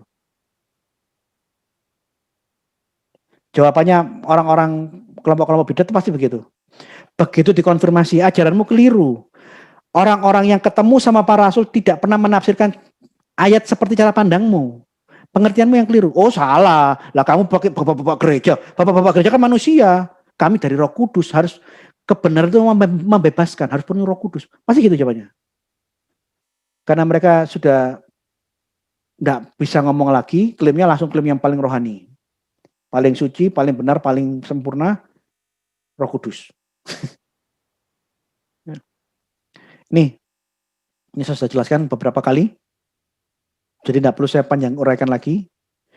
Dalam penjelasan eksegese bahasa asli Alkitab, makna Tritunggal sangat-sangat kuat dan nyata di dalam Matius pasal 28-19. Bahwa Bapa, Putra, Roh Kudus itu satu nama, bukan nama itu satu pribadi dalam diberi makna sebagai namanya siapa? Ngawur itu. Yesus itu nama yang baru ada, yang baru diberikan di saat Firman berinkarnasi. Sebelum Firman berinkarnasi jadi manusia, tidak ada nama Yesus sebagai nama di atas segala nama. Jangan keliru. Ya namanya apa? Ya Allah. Firman Allah ya Firman Allah. Roh Kudus ya Roh Allah. Yesus itu nama Firman yang berinkarnasi. Pengertian tuonoma ini bahwa Bapa, Anak, dan Roh Kudus itu ada di dalam satu nama, satu substansi. Itu maknanya ke situ. Jadi Tritunggal adalah ajaran Yesus. Yang mau lihat tentang ini bisa lihat seri-seri yang lama, saya tidak perlu mengulang-ulang lagi. Sudah terlalu sering saya mengulang-ulang ini. Tritunggal, Allah itu Esa. Di dalam Allah yang Esa, Allah memiliki firman-Nya secara kekal sampai kekal. Di dalam Allah yang Esa, Allah memiliki rohnya, hidupnya, hayatnya. Jadi wujud Allah dengan firman Allah dan roh Allah selalu satu. Jadi bukan berapa ada jumlah Allah. Ini tuduhannya saksi Yehova di dalam bukunya. Karena Allah itu benar adanya. Di dalam bukunya itu, karena Allah itu benar adanya, dia memiliki kekeliruan bahwa Allah Tritunggal, dia pikirkan Allah itu ada tiga macam Allah yang terpisah satu-satu. Sehingga ada tiga Allah. Allah Bapa di sebelah sana, Allah Anak sebelah situ, Allah Roh Kudus sebelah sana. Padahal Allah Tritunggal tidak seperti itu. Allah itu satu. Di dalam Allah yang Esa, Allah memiliki firman. Di dalam Allah yang Esa, Allah memiliki firman-Nya.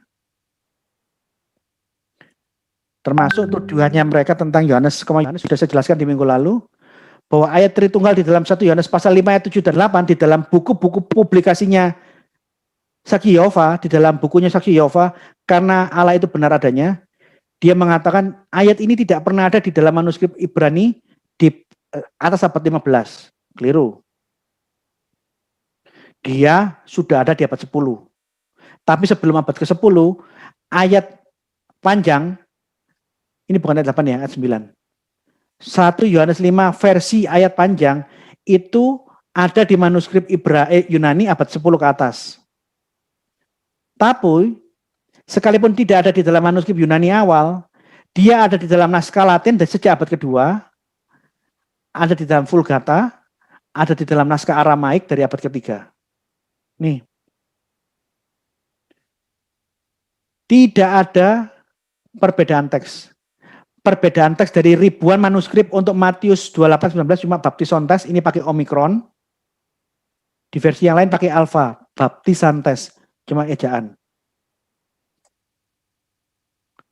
Yohanes 5, 7-9. Nih, ini Diglot Yunani Indonesia. Lihat. Ayat itu muncul di Old Italy, Vetus Latina. Muncul di dalam Alkitab Aramaik abad ketiga. Alkitab Old Latin, Vetus Latina abad kedua. Muncul di manuskrip-manuskrip Koptik abad keempat. Muncul di dalam Alkitab bahasa Armenia. Ayat versi panjang muncul di Alkitab manuskrip Ethiopia kuno. Muncul di manuskrip Gregoria kuno. Muncul di bahasa Slavonik kuno, bahasa Rusia kuno. Bahkan sudah ditulis, dikutip oleh bapak-bapak gereja. Ini, Clement, Dionysius, Ambrosius, Agustin, semua ngomong banyak sekali. Cyprianus, Priscilan. Artinya, bapak-bapak gereja di seluruh dunia sudah mengenal ayat ini di abad 2, 3, 4 mengenal. Jadi bukan pemalsuan ayat-ayat Alkitab seperti tuduhannya kelompok-kelompok bidat, itu pemulihan ayat. Ayat itu ditemukan dalam leksinori, liturgi kebaktian di gereja Athena.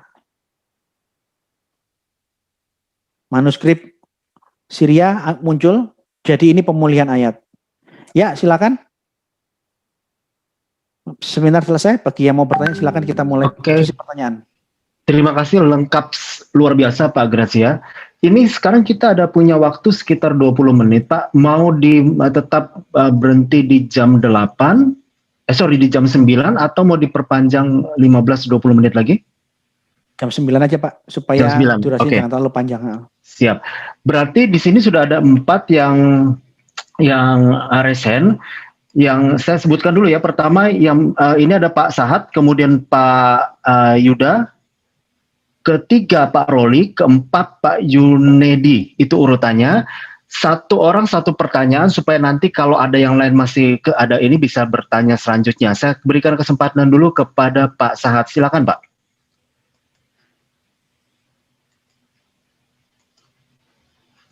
Masih di mute. Saya bantu ya, tinggal diklik ya, Pak, silakan. Sudah. Shalom Pak Belo. Shalom Pak Manalu. Dulu masa remaja saya pernah duduk bareng belajar dengan orang kelompok yang kita bahas ini. Jadi pembahasan yang di sini mengingatkan kembali pelajaran yang dari kelompok dulu masa remaja. Ya. Kembali Pak Belo, di dalam Yohanes 1 ayat 1 pada mulanya adalah firman. Apakah ini ada kaitannya? Maksud saya penafsiran mereka ini, apakah karena ada penafsiran bahwa itu adalah diambil dari syair Plato, yang kemudian konon katanya ada bapak gereja yang mengakuinya bahwa itu adalah memang syair dari sana gitu.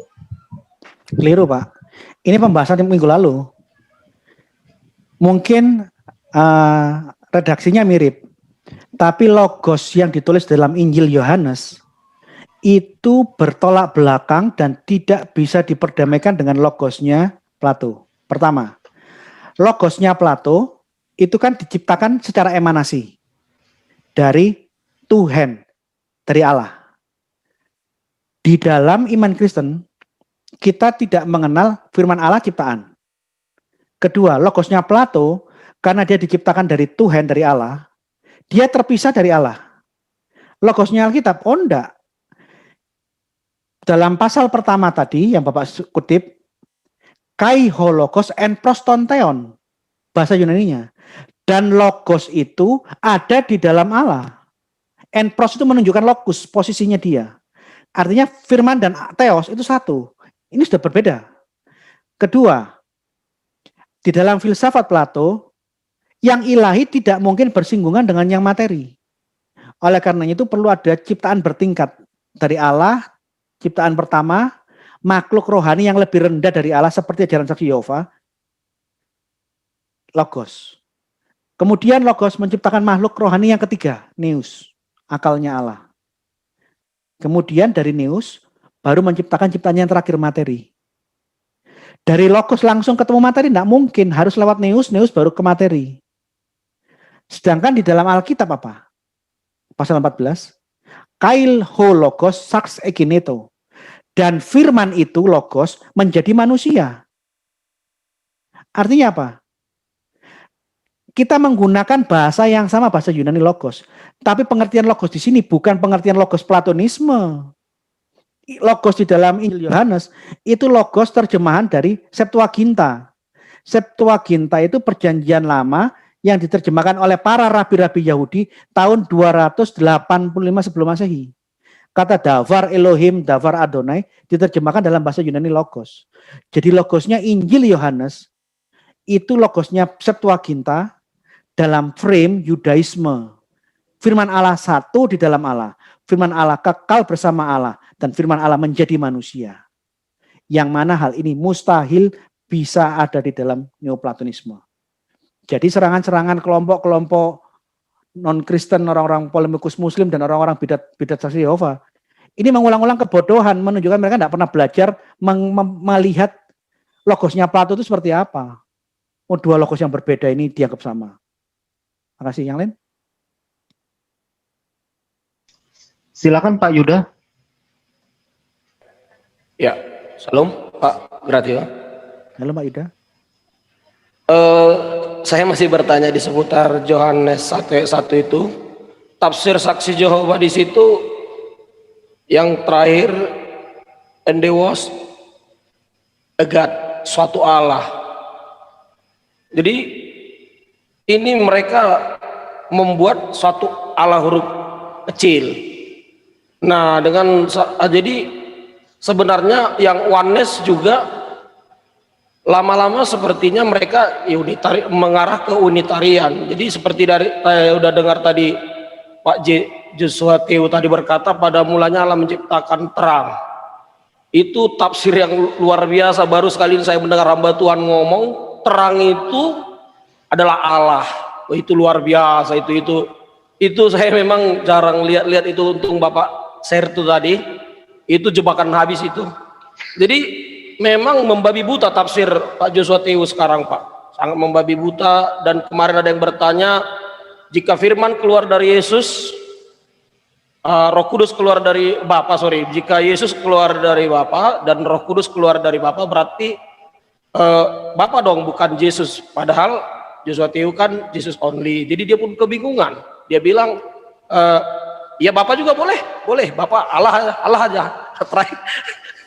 Terakhir dia nggak tahu kita, Pak. Jadi semakin lama semakin jelas memang. Terima kasih. Jadi itu tadi bagaimana itu Pak, bahasa yang sebenarnya di 1 Yohanes 1:1 itu kok bisa egat mereka buat? Mereka, kembali lagi saya ingatkan, inilah karena mereka tidak belajar tata bahasa Yunani yang benar. Ya. Charles Taze Russell, dia dulu gereja Presbyterian, dulu benar. Tapi karena dia aktif, senang beribadah, tapi tidak mengerti ilmu yang benar, dia baca Alkitab terjemahnya Christadelphia. Di mana Alkitab terjemahnya Christadelphia, aliran bidat sebelumnya Saksi Yehova, menerjemahkan dan firman itu adalah suatu Allah. Kemudian dia tanya dan belajar dari kelompok bidat Christadelphia. Dari pertemuannya dan diskusi ini, akhirnya mereka mendapat pemahaman, oh ternyata firman itu adalah suatu ciptaan. Nah, benar, kalau firman itu adalah suatu ciptaan, artinya apa? Ada berapa Allah di dalam imanmu? Kalau kita, firman satu di dalam Allah. Ayatnya en prostonteon. Logos itu en prostonteon. Nah kalau kamu, firman itu diciptakan, artinya dia terpisah dengan Allah. Dan dia adalah sebuah Allah. Sekalipun ini Allah huruf kecil, berarti menunjukkan tetap ada banyak Allah kan? Jadi di saat mereka menghina kita yang Tritunggal Allah itu Esa wujudnya, Bapa itu Esa, di dalam Bapa ada firman secara kekal, di dalam Bapa Allah yang Esa berdiam kekal, firmannya Roh Kudusnya. Kita yang mengimani Allah yang Esa dituduh politeisme. Di saat yang sama mereka mengajarkan ada Allah dan ada sebuah Allah. Ini yang aku bilang, maling teriak maling. Oleh karena itu bagi orang-orang saksi Yehova dan orang-orang yang terpengaruh, menurut pengalaman saya, orang-orang yang terpengaruh itu kemungkinan hatinya bersih dan tulus. Hanya karena kurang pemahaman, mereka terseret. Tapi dari pelayanan-pelayanan saya, banyak orang-orang yang masih menggunakan hati nurani dan akal sehat. Nggak usah ngomong Roh Kudus itu terlalu banyak klaimnya lah. Pakai akal lah. Kalau Allah pernah tidak punya otak, pernah tidak punya pengetahuan, pernah tidak punya hikmat, Allah baru bisa mikir setelah pikirannya diciptakan. Allah baru punya pengetahuan setelah pengetahuannya diciptakan. Ini ajaran macam apa? Hanya dengan penjelasan yang sederhana menggunakan logika plus atas kuasa Roh Kudus. Saya ngomongnya dengan gaya bahasa orang Jawa tuh tangannya kayak begini, bener. Tangan saya begini tapi saya taruh di paha saya. Saya menundukkan mata dengan bahasa tutur kata yang halus, intonasinya. Tapi bahasanya membuat orang mikir. 8 pengikut saksi Yehova tepat di tempat. Oleh karena itu inilah pentingnya kita belajar teologi yang benar, bukan untuk sombong. Supaya kita jangan salah dan jangan mengajarkan yang salah kepada yang lain. Oke, yang lain? Oke, silakan Pak Roli. Oke, baik, terima kasih. Selamat malam semuanya, Pak Gracia. Selamat malam Pak Roli. Makasih untuk waktunya. Oke, saya mau bertanya, mohon penjelasannya sehubungan dengan kalimat yang di dalam Kejadian pasal yang pertama itu sehubungan dengan Allah menciptakan terang. Lalu kemudian muncul juga ini, saya coba mau bertanya kembali seperti pertanyaan dari Pak Joshua Tewu. Karena ya saya berpikir beliau juga sedang bingung sehubungan dengan frasa itu. Jadi saya mau bertanya kembali, kira-kira di mana letak perbedaannya kata terang yang digunakan di dalam teks Kejadian pasal pertama dengan kata Yesus yang dia mengatakan bahwa aku adalah terang dunia. Kata terang di Kejadian pertama itu bahan baku untuk benda-benda penerang. Ini ya benda penerang real. Sebelum Allah menciptakan bintang-bintang yang jutaan, di hari pertama Allah menciptakan bahan bakunya, bara. Begitu Allah menciptakan terang, baru ada pembeda gelap dan terang. Di saat itu baru waktu bisa terukur. Sekarang terang, nanti gelap, baru waktu bisa diukur begitu ada pembedaan terang dan gelap. Sebelum terang ada, yang ada gelap terus. Tidak ada durasi yang bisa diukur, tidak ada parameternya. Kedua, ini adalah bahan baku untuk menciptakan benda-benda terang di hari keempat. Sedangkan kata Yesus aku adalah terang dunia, itu kata metafora, kiasan. Ana huwa nur al alam. Apakah Yesus badannya bersinar terang untuk menerangi alam dunia? Jadi mana teks yang benar-benar maknanya spesifik, benda penerang, dan mana kata yang menjadi kiasan. Yesus itu menggunakan kata kiasan. Terang itu sudah datang, ya kan kata Yohanes itu. Tapi Yohanes bukan terang itu, dia memberitahu tentang terang. Jadi terang untuk Yesus, bukan berarti Yesus badannya seperti lampu LED yang memancarkan terang seperti itu. Atau wajahnya Musa di Gunung Sinai yang memancarkan sinar begitu, bukan. Dia mengatakan kalau kamu dunia ini yang hidup di dalam kegelapan, kepingin tahu apa itu terang, ikut aku. Di luar aku kamu tidak akan mendapatkan cahaya. Itu kata kiasan. Jadi yang mana kata yang bersifat konotasi dengan yang bersifat jelas dan mana yang bersifat kiasan dicampur aduk. Jadi kekeliruannya si Joshua Tewu ya di situ. Makna benda penerang dikaitkan dengan kata metafora aku adalah ana huwa nur al alam. Itu kebalik-kebalik. Jadi metode tafsirnya juga keliru itu. Gimana Pak? Sudah jelas? Oke, silakan Pak Junaidi. Terima kasih Pak. Tuhan berkati. Di unmute dulu Pak. Ya, shalom Pak Gracia. Pak Junaidi. Ya, Ya. Pak, dulu mungkin Shalom. sekitar, ya shalom Pak. Bisa terdengar suara saya Pak ya? Sudah Ya, kedengar. ya. Ya, saya dulu, kedengaran. saya dulu pernah Pak Saya udah bisa. Pak Budak Anyar tolong di mute, kalau enggak nanti saya pindahkan ke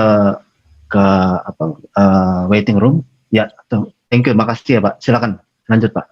Ya, dulu sudah lama sih ini, mungkin 20 atau 22 tahun yang lalu, saya pernah kebetulan masih mahasiswa waktu itu, pernah ada teman mahasiswa juga yang dia ini dari Saksi Yehova gitu.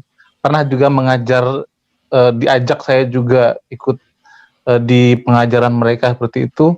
Kebetulan saya belum terlalu mengerti waktu itu. Dia pernah menyampaikan satu konsep di Saksi Yehova itu bahwa mereka tidak percaya neraka gitu, Pak. Nah, mungkin seperti itu atau bagaimana, saya belum tahu. Mungkin nanti konfirmasi dari Pak Gracia apakah benar itu. Kemudian dulu saya pernah mempertanyakan, tapi kan ini kalau dilihat di Lukas pasal 16 ayat 19 sampai 31 tentang orang kaya dan Lazarus, itu kan di situ ada ceritanya tentang neraka juga gitu, di mana orang kaya itu berada dalam nyala api, sangat haus dan meminta Abraham untuk menyuruh Lazarus mencelupkan air, jarinya yang berisi air ke orang kaya ini. Kalau dilihat di Lukas itu, nah dia sampaikan itu kan cuma perumpamaan seperti itu. Nah, tadi saya juga mendengar pemaparan dari Pak Gracia bahwa orang percaya ketika meninggal tidak langsung ke surga atau neraka sebelum penghakiman, tapi akan ada di dunia orang mati atau di tempat penantian. Terus orang-orang yang berdosa berada di Hades. Nah, bagaimana kira-kira mengaitkan ini, Pak, dalam konteks yang sebenarnya dalam Alkitab? Oke. Itu saja mungkin ya. Untuk jawaban mengenai surga dan neraka dalam doktrin Saksi Yehova itu yang akan saya bahas minggu depan. Jadi mohon maaf saya tidak akan sampaikan sekarang, karena saya akan jelaskan di minggu depan. Yang jelas Saksi Yehova percaya neraka tapi dia tidak abadi. Secara singkat saya jawab sedikit ya. Orang akan dibakar di neraka kemudian menjadi sirna, annihilation. Pezina, pencuri uang 100 rupiah, pencuri buah-buahan, pencuri besar, pencuri kecil, yang masuk neraka, semua akan mendapatkan hukuman yang sama. Dibakar kemudian hilang lenyap. Jadi tidak ada yang namanya penyiksaan kekal. Mengenai ini nanti minggu depan ya Pak ya. Jadi maaf saya tidak akan jawab secara detail karena itu minggu depan. Oke, terima kasih Pak Junedi. Selanjutnya nanti Pak David, kemudian Pak Dorlan dan Ibu Maya. Karena waktunya mepet, bisa langsung ke pertanyaannya langsung, Pak. Silakan Pak David dulu, Pak Dorlan, kemudian Ibu Maya. Ya, Assalamualaikum sama ya. Saya mau nanya ya Pak ya. Itu di dalam Malaki 1 ayat 3 di dalam tenek itu menurut pandangan Saksi Yehova itu kan di dalam menurut menara pengawal itu bahwa Yesua itu sebagai malaikat gitu. Nah, menurut pandangan Bapak Gracia itu gimana untuk menghadapi tentang ya tafsiran-tafsiran mereka menurut di dalam menara pengawal tersebut, seperti itu Pak. Terima kasih Pak. Yesus adalah malaikat itu jelas-jelas keliru. Tapi kalau di dalam makna Allah pernah berteofani dalam rupa malaikat, ini beda. Karena di dalam Alkitab, di dalam Tanak itu banyak sekali kata malah Adonai. Malaikat dengan Tuhannya huruf besar semua, Tuhan. Kalau kalimatnya menuliskan malak Adonai, malaikat Tuhan huruf besar semua, siapapun nabi yang ketemu malaikat Tuhan huruf besar semua akan bercakap-cakap dan bertegur sama tidak, bukan hai malaikat, tapi mereka akan menyebut ya Tuhan, ya Allah. Coba Bapak lihat periksa, ini sudah dibahas di minggu lalu ini. Di seminar yang kemarin, Keluaran pasal 3. Di saat Musa ketemu penglihatan yang luar biasa, ada semak duri yang terbakar tapi tidak habis hangus. Nyala terus apinya tapi tidak hangus. Musa mendekat. Malaikat Tuhan menampakkan diri dalam wujud semak duri yang terbakar. Malaikat Tuhan. Tapi baca lagi seterusnya. Maka Allah yang di tengah-tengah api itu berkata, loh, jadi di kalimat sebelumnya ayat pertama malaikat Tuhan katanya. Tapi kalimat selanjutnya apa? Itu Tuhan sendiri. pada waktu malaikat Tuhan yang berteofani menjelma dalam wujud semak yang terbakar berkata, Musa, Musa, lepaskan kasutmu karena tempat yang kamu injak adalah kudus. Sahut jawaban Musa terhadap penglihatan yang ajaib itu apa? Ya Tuhan, ya Allah. Jadi malaikat Tuhan tidak pernah dijawab ya malaikat, tapi semua nabi-nabi yang bertemu dengan jelmaan malaikat Tuhan akan menjawab malaikat Tuhan huruf besar semua dengan kata Allah. Karena tanpa dikasih tahu, roh nabi tahu ini penciptaku. Berbeda dengan malaikat yang lain. Malaikat yang lain itu pesuruh-pesuruh, makanya dibilang malaikat-malaikat melayani Yesus. Karena apa? Malaikat itu dalam bahasa yang agak kasar, kacungnya Allah. Dia pesuruhnya Allah. Malaikat-malaikat yang disuruh-suruh menjadi pembantunya Allah, itu ciptaan. Tapi kalau malaikat Tuhan, Malak Adonai, itu teofaninya Tuhan itu sendiri. Jadi jangan dikaburkan. Yang masih menjadi masalah, saksi Yehova mengatakan Yesus itu benar-benar malaikat ciptaan. Dan dia tidak lain adalah malaikat Mikail. Ini yang jadi masalah di situ. Oke, selanjutnya Pak Dorlan, silakan. Baik. Iya Pak, boleh saya? Pak Dias. Ya. Terima kasih Pak. Ini Iya, saya Pak. memberikan sama teman saya Pak Budak Anyar. Karena dia adalah seorang Muslim, tapi dia tertarik sama orang Kristen. Oh, selamat datang Pak Budak. Budak. Oke, silakan Pak. Terima kasih Bapak-Bapak yang dari situ. Iya, saya mau bertanya nih Pak. Itu yang dimaksudkan dengan firman itu siapa Pak? Yang dikatakan dengan firman itu. Dikatakan di Yohanes 1 ayat 1, pada mulanya adalah firman. Firman itu bersama-sama dengan Allah. Dan firman itu adalah Allah. Jadi kalau kita lihat di sini ada kata bersama-sama. Ya gitu Pak ya. Jadi yang dimaksudkan firman itu siapa? Apakah firman itu pribadi Allah? Atau di luar daripada Allah? Itu bagaimana Pak? Oh, ini sudah saya jelaskan di seminar-seminar yang sebelum saya berkali-kali. Bahwa di dalam bahasa aslinya an arche en hologos. Pada mulanya adalah firman, itu maknanya firman itu sudah ada sejak khadim. Dia bukan ciptaan. Kemudian frase bahasa Yunaninya kai hologos, dan firman itu, logos itu en prostonteon. Dia ada di dalam zat Allah. Jadi kata bersama-sama itu menunjukkan bahwa keberadaan firman dengan zat Allah itu tidak bisa dipisahkan. Kalau kita lihat bahasa Yunaninya malah itu satu. Dan dalam teologi Kristen karena firman itu satu di dalam zat Allah, en prostoteon, kai hologos en prostonteon, firman ini satu substansi dalam wujud Allah. Apa yang satu substansi dengan wujud Allah? Wajib Allah. Sehingga kalau kita mengimani zat Allah itu kekal, firman Allah juga kekal. Tidak ada dua yang kekal. Karena apa? Karena firman Allah ada di dalam wujud, ada di dalam zat. Kalau firman itu hanya entitas yang hanya menempel, melekat, ini tambahan. Itu tidak dikenal di dalam ajaran Kristen. Di dalam Kristen, firman itu ada di dalam wujud Allah yang esa. Jadi kata bersama Allah itu menunjukkan ketidakmungkinan firman terpisah dari Allah karena dia ada di dalam Allah. Kira-kira begitu Pak Budak.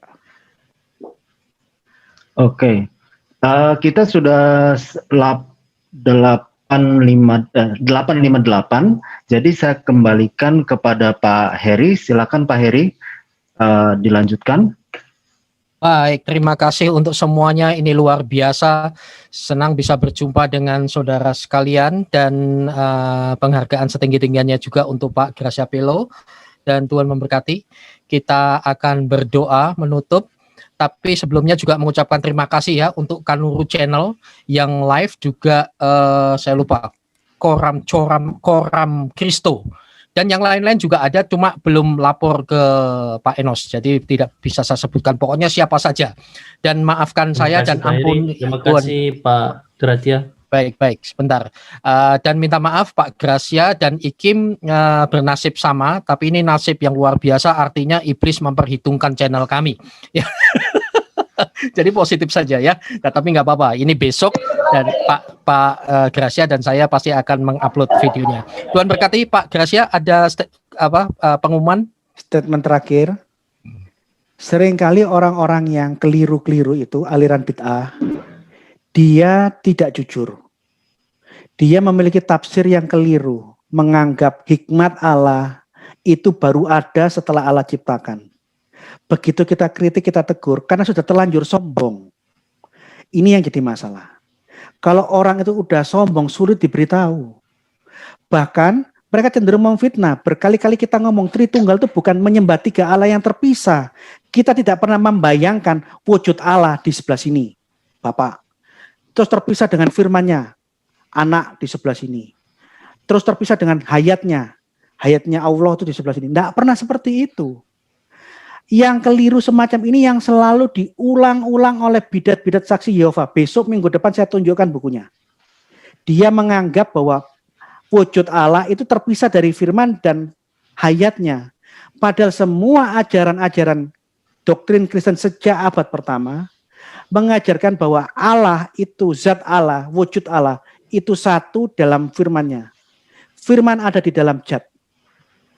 Hayatullah, hayat Allah, Roh Kudus ada di dalam zat. Ketiganya bukan tiga yang terpisah-pisah, tapi ketiganya ini ada satu di dalam zat. Nah, mereka sudah tahu penjelasan seperti ini. Tetapi karena mereka sombong dan malu, mereka terus mengulang-ulang bahwa Tritunggal itu menyembah tiga Allah yang berbeda-beda. Ini aku bilang terlalu kurang ajar. Kedua, ingat, kita semua, saya tidak merasa ahli dalam bahasa-bahasa asli. Tapi saya punya kerendahan hati untuk belajar memperhatikan teks Alkitab bahasa Ibraninya seperti apa. Teks Yunaninya seperti apa. Supaya saya jangan keliru. Jadi kembali lagi Tritunggal tidak mengajarkan keberapaan, berapa jumlah Allah. Tapi Tritunggal mengajarkan bahwa Allah itu Esa wujudnya. Di dalam wujud Allah yang Esa berdiam kekal firman-Nya. Firman selalu bersama dengan Allah. Dan di dalam Allah yang Esa, di dalam wujud Allah, di dalam zat Allah, berdiam kekal hayatnya. Allah tanpa hayatnya itu Allah yang mati, mustahil. Allah yang terpisah tanpa firman-Nya, Allah yang bisu. Ini ajarannya saksi Yehova, ini ajarannya Mutazilah. Ini mustahil. Allah yang Esa wajib Tritunggal menurut perspektif Kristen. Oleh karena itu, khusus malam ini saya hanya membuka ajaran saksi Yehova tentang Yesus sebagai firman Allah adalah makhluk ciptaan. Dan Yesus sebagai firman Allah wujudnya adalah malaikat. Hanya ini yang saya kupas lebih banyak. Besok saya membahas yang lebih dalam tentang surga neraka dan berbagai doktrin yang lain. Terima kasih. Terus belajar supaya tidak keliru, bukan untuk sombong. Supaya kita mengerti ajaran yang benar. Terima kasih. Baik, jangan lupa teologi padi ya. Padi itu semakin tua, semakin berisi, dia akan menunduk, bukan semakin. Kalau yang mengangkat-ngangkat itu masih muda, masih kosong itu biasanya. Dan juga kalau mengupas kulit jeruk, kupas baik-baik, makan, bersihkan, cari sarinya. Jangan baru kulitnya udah ditelan, itu ngawur namanya. Tuhan memberkati semuanya. Kita akan berdoa. Tuhan, terima kasih untuk kasih karunia-Mu. Kami berdoa untuk Pak Gracia, semuanya dalam genggaman-Mu, hikmat marifat semakin Kau tambah-tambahkan. Kami berdoa untuk setiap peserta di sini, Engkau berikan pengetahuan yang luas, kebenaran-Mu untuk mengenal Engkau. Kami berdoa untuk orang-orang pengikut saksi Yehova, supaya Engkau kembalikan ke jalan yang benar, mereka terbuka hati. Demikian juga untuk bangsa ini, untuk orang Islam, Hindu, Buddha, semuanya Engkau jamah dengan kasih karunia-Mu, sehingga menerima Engkau sebagai juru selamatnya. Kami bersyukur hari ini di dalam nama Tuhan Yesus Kristus. Semua yang percaya, katakan sama-sama, amin. Amin. Amin.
Allah, Allah, Allah.